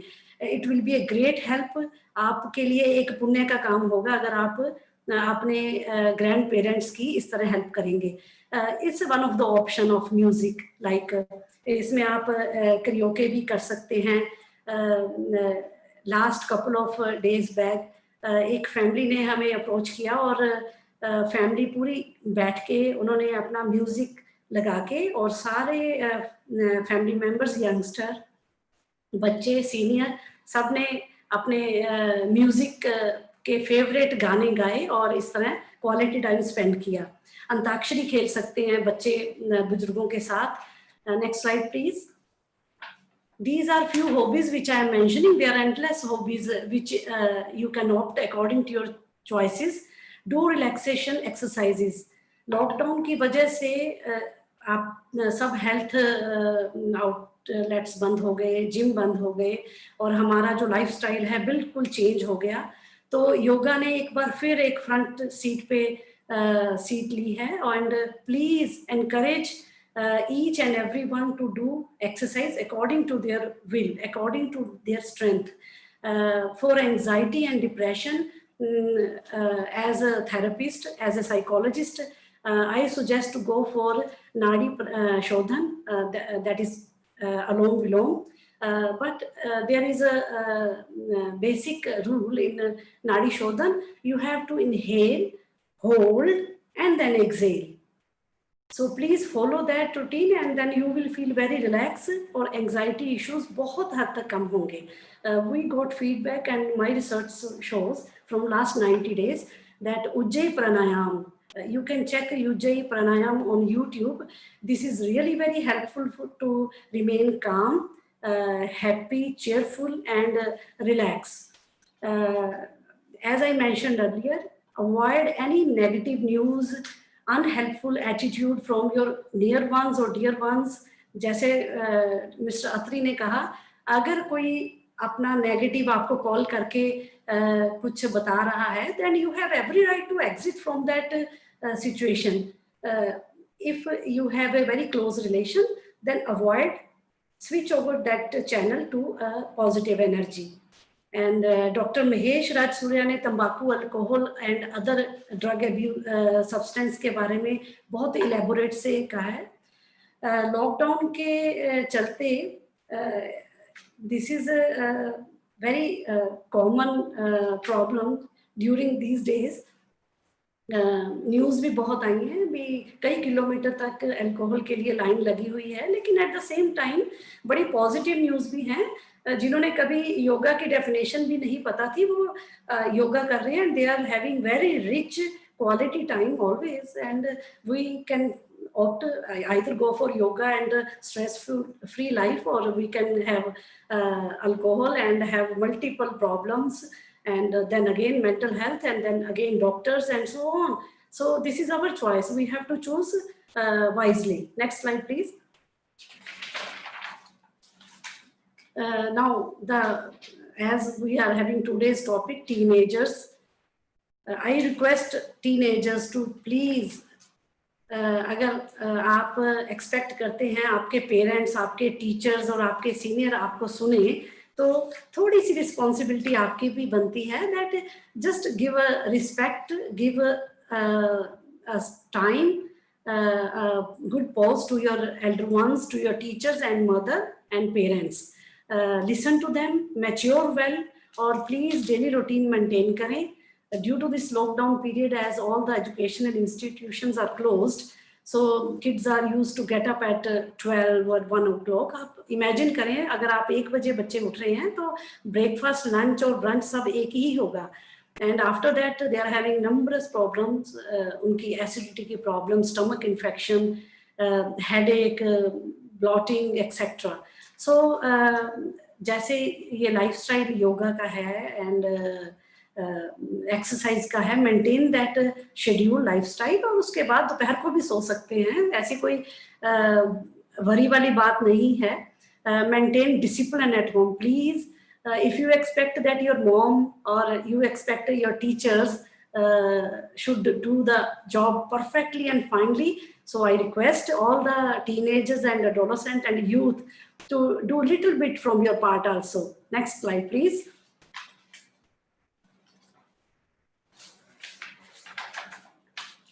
We are talking about the elders, which is very important these days. I request children to celebrate. I request children to celebrate their grandparents' old memories, with a very positive. पुरानी पिक्चरें निकालो, पुरानी photo लेके उनके पास बैठो और उनसे बातें करो अपने बारे में, अपने पेरेंट्स के बारे में, उनकी लाइफस्टाइल के बारे में बातें सुनो और अपनी नॉलेज को रिच करो, and take the oldies to walk and उनको encourage करो. The best part these days was that oldies doing gardening and they do talk to the plants. This is a very good thing that they feel relaxed and they are motivating and they are channeling their energy to a constructive thing. Break their difficult tasks into small tasks. They can be given easy and interesting tasks, like organizing old photos जो मैंने अभी बात की है, and happy memories को collect करें और share करें. Next slide please. Next slide please. If one observe warning signs, जो अभी हमने first slide पे बात की, अगर warning sign आपको किसी को दिख रही हैं, that the patient, whether it's young, old या mother या कोई भी आपका family member या आस-पास में है, वो low हैं and weird behave कर रहे हैं आपकी information के मुताबिक, please talk to them, talk to the mental health professional, counselor, and we are having endless numbers, authorized number, which I will provide later at the end of this slide. So go for them and you can seek each and every help. Even while maintaining social distancing, you can emphasize with them, support them emotionally and practically using social media technology. The best part जो मेरे को Mr. Atri का लगा, उन्होंने यही maintain करने के लिए कहा कि जो इमोशनली प्रॉब्लम चल रही है वो ही आगे ट्रिगर करती है हमें, हमारी मेंटल हेल्थ तो करती ही है, physical health and other problems. So it's better to control our emotions, to express is to our with our loved ones. हमारे फ्रेंड्स के साथ बैठें, वीडियो चैटिंग करें और अपने पुराने बातें को रिवाइव करके इन अ पॉजिटिव मोड उसको लेके आए. Next slide please. Next slide. Next. I request about the betterment for the children. Parents से एक बात कहना चाहूँगी, जो पेरेंट्स पहले जब हम छोटे होते थे तो हम कोई बच्चा गलत काम करता था तो उसी वक्त उसको डांट दिया जाता था, करेक्ट किया जाता था, और एक कहावत होती थी लोहा गर्म है मार दो थोड़ा. लेकिन in psychology, I am very sorry, definition थोड़ी डिफरेंट है. इसमें लोहा जितना मर्जी गर्म हो आपको वेट करना पड़ेगा, एक सुटेबल टाइम की वेट करनी पड़ेगी, क्योंकि उस इंडिविजुअल को रिस्पेक्ट करना पड़ेगा, चाहे वो 2 साल का बच्चा है, चाहे वो टीनेजर है, चाहे वो अडल्ट है. सो maintain that respect, maintain that distance, give space, और कोशिश करें जो यंगस्टर आपके पास आ रहे हैं, listen to them. Parents please अपने बच्चों के साथ क्वालिटी टाइम, से 30 मिनट्स का हो, आधे घंटे का हो, उस डाइनिंग टेबल पे बैठे लंच या डिनर इकट्ठे करें, और प्लीज वो टाइम सिर्फ बच्चों का रखें. आप सुने और अपने इनपुट्स भी दें, लेकिन बच्चे कई बार इसको मेंशन करते हैं, अरे मम्मा आपका अभी भाषण शुरू हो गया, अरे पापा आपने अभी यही बताना था. सो लिसन टू देम, और एक सिस्टम से के बाद, एक गैप के बाद आपका एक तरीका होगा उनको समझाने का, ताकि बच्चे उसको इनहेल कर सके, उसको अडॉप्ट कर सके, उसको चैनलाइज कर सके. बच्चों के साथ रिलेशन बढ़ाने के लिए ये बेस्ट टाइम है जब आप उनके साथ हाउस होल्ड वर्क में शेयर कर सकते हैं. I encourage all the parents to give responsibility to the teenagers, to the adults, to especially to adolescent kids. Male, female doesn't matter. उनके साथ रेसिपी शेयर करें, उनको एक फ्री हैंड दें ताकि वो एक कुछ भी आपने पसंद का वो आपको बना के खिला सके. एंड वो चीज़ जैसे भी हो, please encourage them, reward them. ये जरूरी नहीं है भी वो विकास खन्ना की तरह और संजीव कपूर की तरह शेफ बन जाएंगे, लेकिन there is always a beginning and it's the best वे. वो आपके साथ उनकी बॉन्डिंग बहुत अच्छी होगी और आपको एक मौका मिलेगा अपने बच्चों को जानने और पहचानने का. This is really very welcoming for all the teenagers and adolescent अगर आप ऐसा करते हैं. इस स्लाइड में मैं seek the information from reliable sources, जैसे मैंने पहले कहा, रिहेबिलिटेशन काउंसिल ऑफ इंडिया एक जनरल बॉडी है विच इज़ वेरी ऑथराइज्ड, और उसने 640 प्रोफेशनल्स को टेली काउंसलिंग के लिए चूज किया है. जैसे आपने देखा सीरियल नंबर 145 पे मेरा रजिस्ट्रेशन नंबर है फ्रॉम RCI सीमा गुप्ता के नाम से. So this is very reliable source. आप इन नंबरों पे कॉल करके कोई भी हेल्प ले सकते हैं और आपकी जो इंफॉर्मेशन है, आइडेंटिटी, वो डिस्क्लोज नहीं होगी. Indian association of clinical psychologist, I am also a member of it. उसके परामर्श के नाम से फ्री हेल्पलाइन नंबर है. कोई भी कोविड की इंफॉर्मेशन लेनी है बच्चों ने, बड़ों ने, तो प्लीज ऑथराइज्ड पोर्टल ही खोलें. किसी भी व्हाट्सएप को, किसी भी इंफॉर्मेशन को आप जज मत करें, उसको इनहेल मत करें. And the fourth is the department of psychiatry, GMCH. This is again giving a helpline 24/7. Then fifth is telemedicine services, again a very wonderful job by the GMCH. जिस अगर आप लॉग इन करेंगे तो उसमें सब medicine के जो आप किसी फिजिशियन को, किसी ऑर्थो को कंसल्ट करना चाहें, बड़ी एलेबोरेटली बताया गया है. Then the six one is NIEPWID, special दिव्यांगन के लिए टोल फ्री हेल्पलाइन नंबर, जो कि आजकल बहुत नीड में है and it's really genuine and very authorised. Then mygovernment.in, again you all know, and WHO की वेबसाइट है. इसके साथ ही मैं एक और बात कहूंगी, WHO ने कई सर्टिफाइड कोर्सेज शुरू किए हैं जो कि जरूरी नहीं कोई प्रोफेशनल्स के लिए ही हैं. I encourage all the adults, teenagers especially, to open that site and enroll yourself, and you are going to learn number of emotional psychological problems. इसको स्ट्रेस को कैसे रिलीव करना है और अपनी लाइफस्टाइल को कैसे चैनलाइज करना है. You can work upon that. And IGNOU ने बहुत अच्छे अपनी वेबसाइट पे सर्टिफिकेशन प्रोग्राम्स किए हुए हैं. You can opt for that. It's very flexible. You can complete in 6 months to 4 years. Next slide please.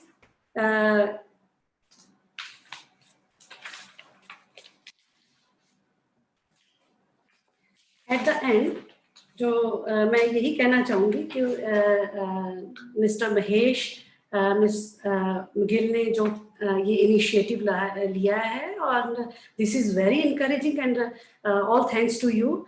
और जिन्होंने अच्छा काम करना है उनको एनकरेजमेंट थोड़ी मिल जाए तो अच्छी है, नहीं तो जो रहीम उत्तम प्रकृति क्या करी सकत कुसंग, चंदन विश्व व्यापत नहीं लपटे रहत भुजंग.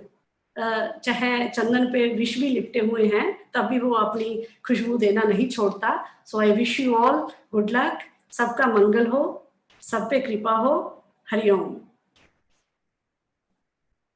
Thank you so much, ma'am, for these beautiful, beautiful words and for highlighting such important points, and how in today's scenario of pandemic of COVID-19, we should really take charge of maintaining a positive mindset. And you've shared some really important points on how we can do that, how we can tackle negativity, and how we can, the importance of maintaining our daily routine, and how we can use this time more fruitfully to whether spend time with our family, our grandparents, and friends. I think this session was very, very interactive, and I think everybody really found it very motivating.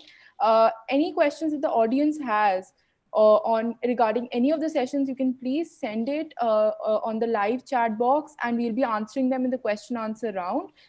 Now I would like to invite our chairs, Dr. Meera Bayagi and Ms. Tina Raval, to come and share a few words about the session, throw some, discuss the session and throw some light on this session.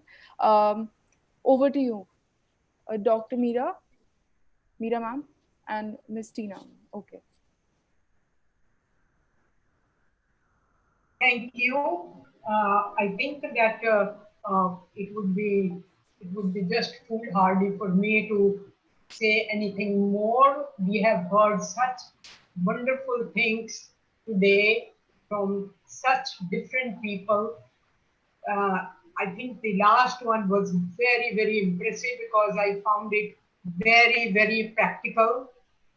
She showed you the way of how, whenever we have a problem, how easy it is to handle that problem if we do it in the right manner. She has shown the dynamics of the family, how important they are, and how important they can be to solve the problems of the young people, how important it is for the parents to really interact with the children and to really understand what's happening with them. Upinder talked about suicide, and there is one thing which I want to mention about suicide. I have experienced and I have read it, and I have been told that a person who is going to commit suicide always gives you hints that they are going to commit suicide. So I think you should take people seriously when they are depressed and when they express themselves by saying that they are going to take their life, or they are going to be they are very unhappy and they don't know what to do, and they are looking for ways how they can handle these problems. Now, I think it's very important to understand that stress is there for everyone. Everyone gets stressed. Children get stressed, young people get stressed, and older people get stressed. It's very difficult for the parents to understand why the children are depressed at times. And also, it is very hard for them to recognize how they can find out whether the children are depressed or not. Because the children will behave, maybe, they are disobedient, or maybe they are not listening to them, or maybe they are not eating, or maybe they are not coming out, or maybe, as somebody was saying, that they are sleeping late and all that. These are some of the ways in which they express their abnormality, and I think the parents have to learn to recognize that, because otherwise they will think that the children are disobedient, the children are rotten, and this and that. But I think that it is very, very important that children know, that parents know how to show grace in your interactions with your young people. You know, yeah, you should really find out what is really paining them, what is really troubling them, and you should handle it yourself if you can, with sympathy, with understanding and everything. And if you cannot do it, you have to look for help. You have to look for help in the older people in your family maybe, but once, sometimes it's not easy that they are able to help you, and then you have to look for a professional help. And I think that, the if talking about substance abuse and all that, I think we have seen and we have heard, and we know that what Radhi Surya was saying, that the people take to substance because they think it is normal, because they see all around people using it, or maybe it is being glamorized. That was the second thing he mentioned, that it is glamorized, and due to the glamorization, they take to it.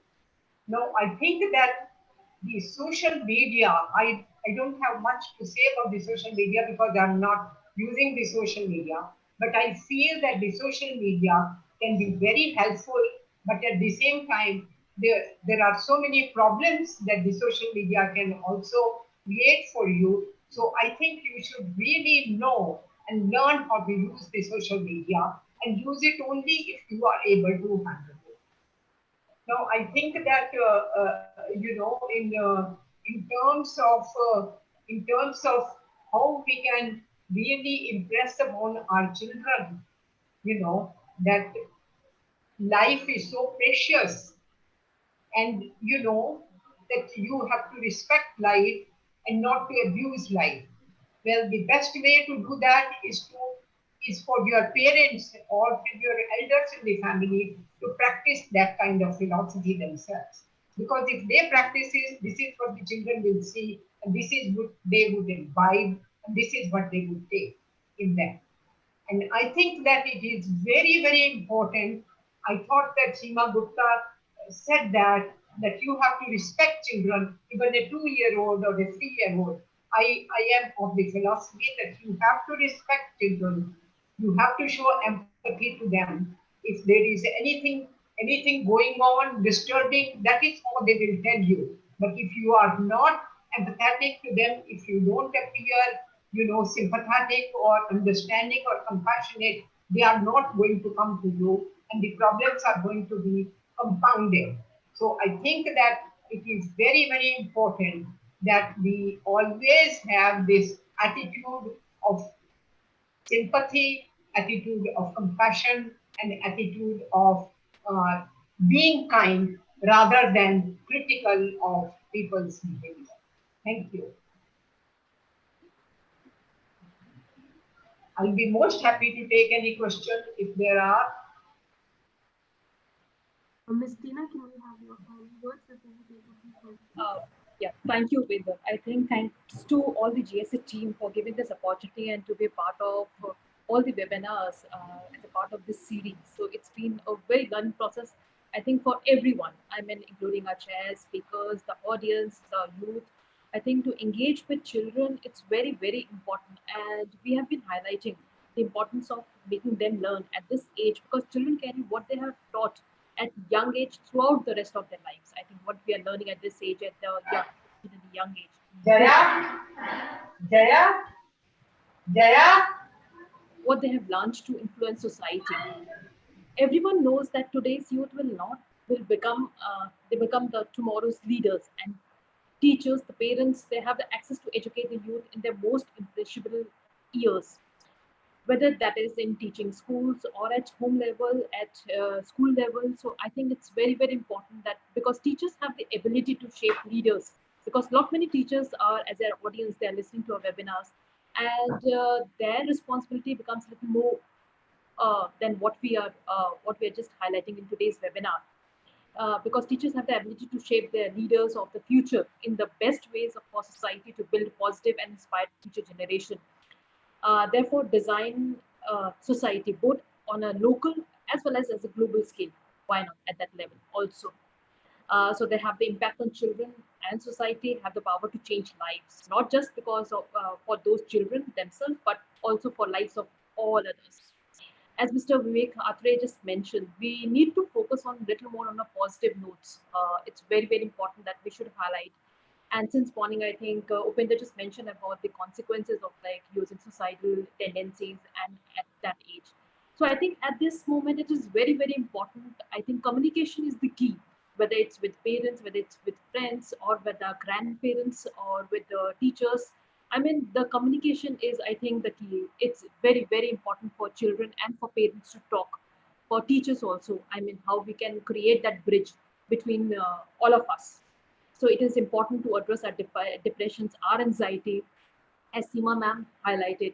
We don't have to wait for them to come to you. I mean, if they are sad, anxious, or appears to be a little more struggling, I think we need to ask them what is wrong and offer our help.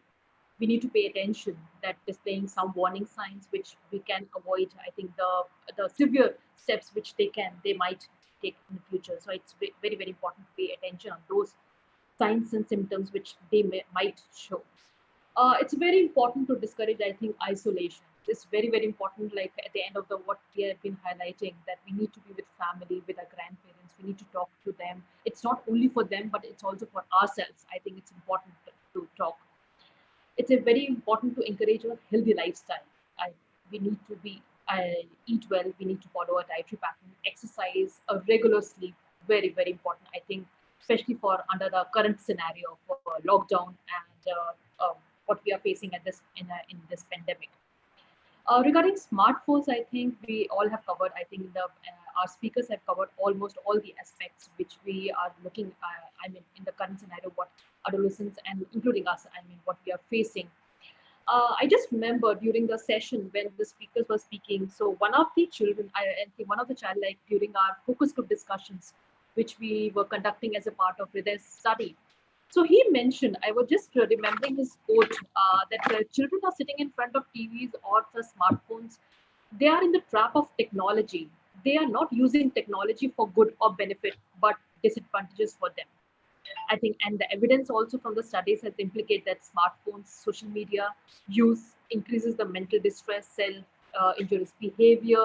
It may affect their self views. What it has been mentioned that looking at the Instagram videos, the TikTok, I think the self views interpersonal relationships through social comparisons, negative interaction may result in chronic sleep deprivation, negative effects, cognitive control, academic performance, socio emotional functioning. Therefore, there is a need for a public awareness campaign, such webinars, I think, social policy initiatives that promote nurturing home and school environments that foster resilience as youth navigate the challenges of adolescence in today's world. So thank you, GSC team and Upinder, just for inviting me as a part of this webinar. Thank you.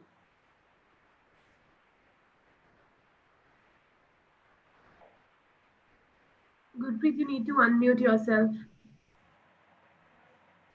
I'm so sorry about that. Thank you so much, Ms. Tina Raval and Dr. Meera Biagi for chairing these sessions for us. Your input has been extremely valuable. And I think everybody who's watched today's session has really learned a lot from it. We all need to take charge of our own positive mindsets. And I think that this is something that we've all learned a lot today. And moving on from that, I will be now moving to the question answer session where I'll be posing the questions that have been asked to our speakers. And then there's some questions that are just random, so anybody can answer them as well. The first question is directed to Upinder ma'am. One of the best option point is suicide is an act of cowardness. Recently, a few days back, only a 24-year-old girl died due to social stigma. Stigma also big causes to suicide. Any suggestions? So I think they're talking about stigma and that causes that might lead to suicide. And if there are any suggestions on how to tackle stigma, I think that's what they're trying to ask. Thank you, Gurpreet. And before we Upinder ma'am, you're not audible. Your volume is very low. A little less. I think your volume is really low. Am I good now? Yeah, yeah. Okay, so before I answer the question and before I forget that I have always been forgetting for the last two webinars also, I really want to thank Gurpreet for hosting all these sessions so beautifully and so nicely. I've got so many messages from all over, praising you, and I really want to introduce her. She's been associated with GSA when she was in her early teens, and she's now heading our youth chapter at GSA, and I think one of the most committed youth volunteer that we have with GSA. So we can always fall on her, even if we tell her to host any session just like an hour before or something, she's always there for that. So thank you so much, Gurpreet, and it feels so much pride to see that we as an organization has been able to have been able to have committed youth like you joined with us ever since. So thank you so much. I think this organization, I think I should add this, that GSA has been very, very pivotal in shaping my leadership skills, because at a very young age, we were taught here how to, stand up for what we are not comfortable with, whether that was smoking or anything. And then I think that really shaped it. So I'm really, really grateful to this organization more than anything. Thank you so much. Moving to the question now, and I was going through the other questions that were also coming on the live chat. I think one very important thing that we need to protect our generations with, and that's not just restricted to teens. I think it's moving way beyond that age also, is the acceptance and judgment stigma. So whatever we do, especially this intensive use of social media, whatever we do, whatever we post, we do it for those likes and those comments and those acceptance for people who really don't even matter in our lives. There'll be so many people out there whom we don't even know. Know as in we just know their name, we just know how they look, but we don't know them. We are not related to them in any way. And also, there was a discussion of whether suicide is an act of cowardness or not. I think again we really need to leave our habit of judging people also, because this judgment is something which brings down the morale of any person. Me as a child, if I talk about my childhood, I was really bullied for a lot of things that were related to looks. I really don't want to get into those details because of those reasons, there was time in my early childhood when I lacked confidence to even, try simple things like learning how to ride a bicycle. Because I was so afraid that, kids who are younger to me, if they see me learning how to ride a bicycle, would laugh at me. I just didn't even try.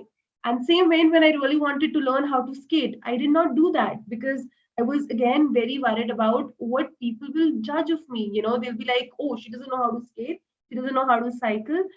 So, and till today, I don't know how to cycle. Till today, I don't know how to skate. So that is, and I think I really missed that out. At GSA, we've organized so many cycle rallies, but I've never been able to be part of it, and I can never be a part of it, maybe. But yeah, so I think we really need to stop worrying about what people think of us, how people are going to judge us, and also we need to work on ourselves of not judging people. you know uh, no matter how much we study, no matter how many studies we get into, we really cannot get into that right question of what is going on in a person's mind when he or she commits a suicide. These are just assumptions. So if we take the recent case of Shashank Singh Rajput, we cannot talk about, he was successful, his struggle period was over. Was it nepotism? Was it personal relationships? Was it something else? That can never be answered. So those are all assumptions. So I think all of us need to get above this habit of being judged and habit of looking out for judgments and acceptance.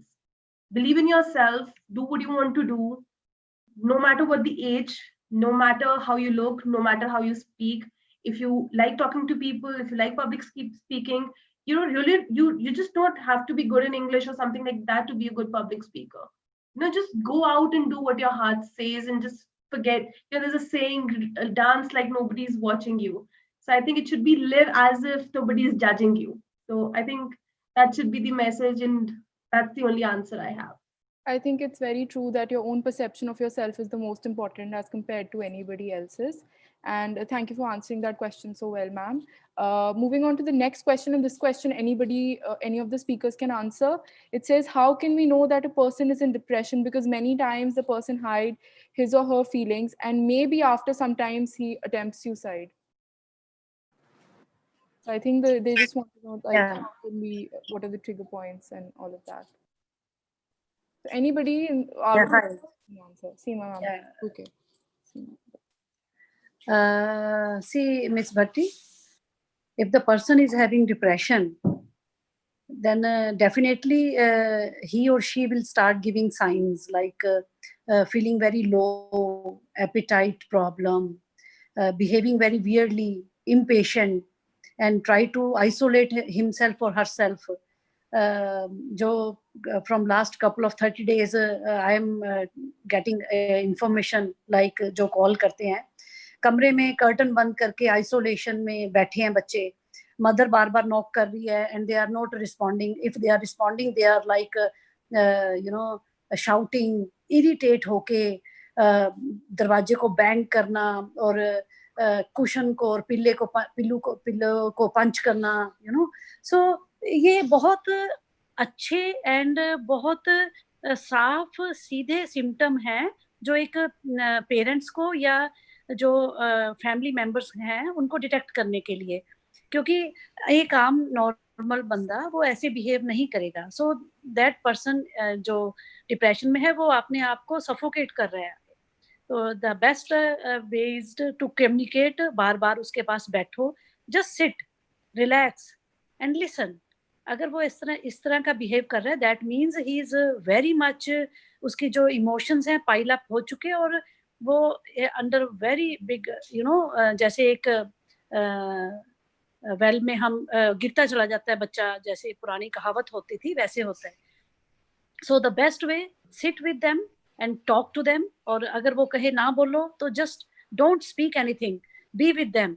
उसको लगे भी उसके साथ कोई उसका है companion, somebody is there around him or her, and this is the beginning. उसके बाद things will be sorted out very soon, and at the end you can have mental health professionals help, and we are in a very good, Tri-City is really flooded with number of practitioners which are really helpful.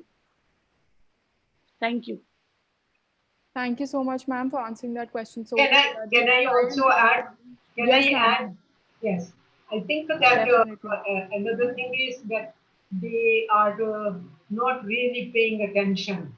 You know, their attention is somewhere else, and I think this is one of the very big signs that you can detect that the person is depressed, because he's not with you. You might be talking of something, and something else is going on in his mind. And so I think that one of the ways to recognize is that he's not there. You know, he's not there. Like the young, and they also have a problem communicating to you, wanting to communicate to you. They are not in a mood to talk to you. You know, that is why they get very edgy if you try to talk to them. You know, it's like the autistic child who is not listening to, who is not looking at you, is trying to avoid you. And similarly, they try to avoid you. And I think this is one of the big signs that you can tell that the person is depressed. Thank you so much, Meera ma'am. I think the two giveaways from here can be pay attention to them and try and talk to them and communicate with them if you can. I think that is the best way probably Right. to deal with this. So the next question as well is very much related to this. It says, my few friends are facing depression and anxiety issues. Can you let me know the best ways to help someone going through depression and anxiety issues? So I think this is very similar along the lines. If anybody would like to add anything beyond what Meera ma'am and Seema ma'am have said, so we can add that here. I think I can say a little bit more. Don't impose yourself. If they don't want to listen to you, leave them alone till they are ready to listen to you. Because I think much too often it happens that you feel compulsive that you have to talk to them. You have to have them interact with you. No, but many times it's best to leave them alone till they are comfortable to say something to you. So it's important to remember that also. Thank you. So I think the time is also running out, so we need to one just last point where is because Hear you. the questions have been answered so well, and I think there are times when a person who is feeling depressed, he or she also doesn't know that what he or she is going through, and maybe we are thinking that there's somebody else who needs help, but maybe we are the one who needs help. It could be we are sad, and that's why we find everybody sad. So I think it is very important to talk. Even if you're depressed, you're not depressed, just talk, just express yourself, sit around with friends, call up friends, sit with family, talk. Because if you keep talking, if we keep communicating, because these days all our communications have been restricted down to messages, and even those messages are not fully drafted. There's such shortcuts in there also. So somewhere our feelings stay inside us and we don't express it. Write, speak, talk, whatever, whatever way you feel comfortable expressing yourself, just express yourself. So again, you might not knowing that, you're going out helping somebody else, but you yourself is in the early stages of depression. So let's just start talking to each other. Let's just break this, the social media, which says, we're connecting people, it's actually disconnecting people. So let's just start connecting again. Let's just start calling people again on their birthdays rather than just a message or rather than just an emoji. We don't even write happy birthday now. We just send a cake. So as I think we really need to start to talk. Right. I want to add one more thing, Ms. Gill. Yes, ma'am. जैसे ये miss भट्टी ने अभी बताया, जो question आया depression anxiety का youngsters के बारे में, सो अगर ये कोई बहुत जरूरी नहीं है अभी हम एक कंस्ट्रक्टिव, एक क्वालिटी की बातें ही करें. तो लाइक पिक्चर देखनी है तो कोई थीम होना चाहिए, एक यूजलेस कॉमेडी जिसपे आप खुल के अपने बच्चों के साथ, अपनी फैमिली मेंबर के साथ हंस सको, that is a quality time. सिर्फ वो मूवी या पिक्चर एक मैसेज दे, ये और आपकी एंजाइटी इश्यूज और आपके जो इमोशंस हैं वो वैसे ही रहें, then there is no point of watching that movie. The quality time which you are spending with your family watching a movie is a laughter, senseless things पे बात करनी। छोटे बच्चे हम यूजुअली जब मैं स्कूल में कोई वर्कशॉप पे जाती हूँ तो वो बच्चे पेरेंट्स कहते हैं ये बच्चे ने ये ऐसे कहा, सब्जी देखी, ये क्या गोबर सा बना दिया मम्मा। तो अगर उसकी मदर, ये ठीक है, this is wrong word and it should be corrected, but उसका टाइमिंग, उस बच्चे को कैसे हैंडल करना है वो देखना पड़ेगा। जैसे मैंने जब वॉक टॉक हो रही थी तो उसमें कहा था भी लोहा गर्म है, मार दो हथौड़ा और बच्चे को अभी ठीक करना है, ये एटीट्यूड से नहीं चलेगा बिल्कुल भी। तो just listen to the child, उसके बाद आपके पास बहुत मौके आएंगे जब आप बच्चे को काउंसिल कर सकते हैं।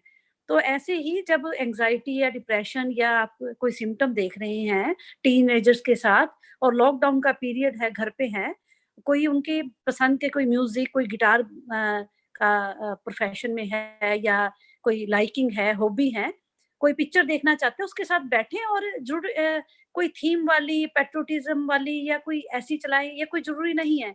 सो बच्चों को एनकरेज करें जिसमें वो रिलैक्स हो सके। स्टूपिड बच्चे पिक्चर देखना चाहते हैं, it's okay, be with them, so try to be with them. कोई भी सर्कमस्टांसेस हो तो उसको फिल्टर करने की कोशिश ना करें for the time being, till the बच्चा वो सेटल हो जाए। Thank you.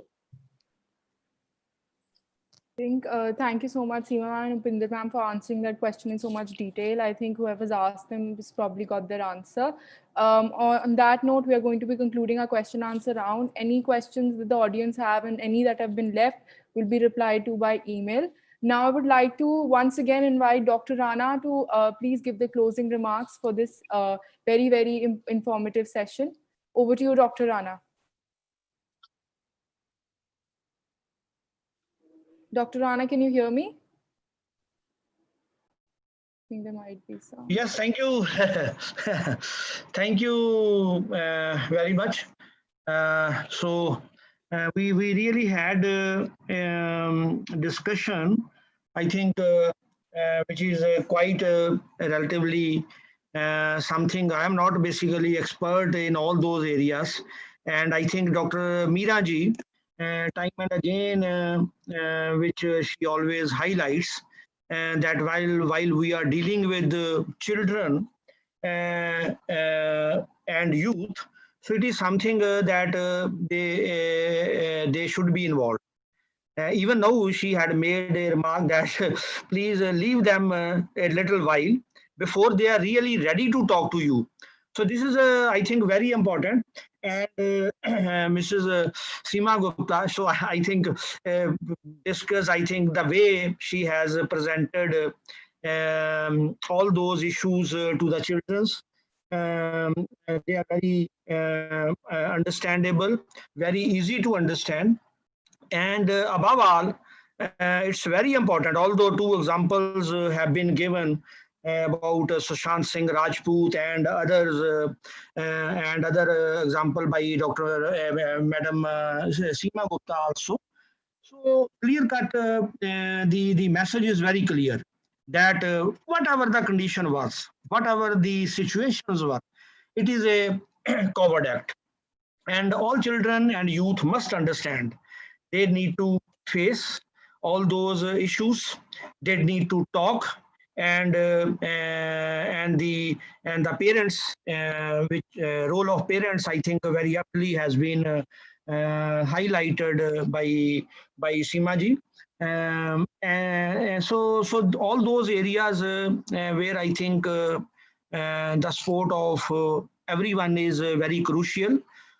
And role of today's now information technology, role of social media, I think again Mr. Vivek Atre, who is a motivational speaker, and I have heard him in the past also in PGIME or Chandigarh, where he often comes to teach to Masters of Public Health and other international students on various aspects of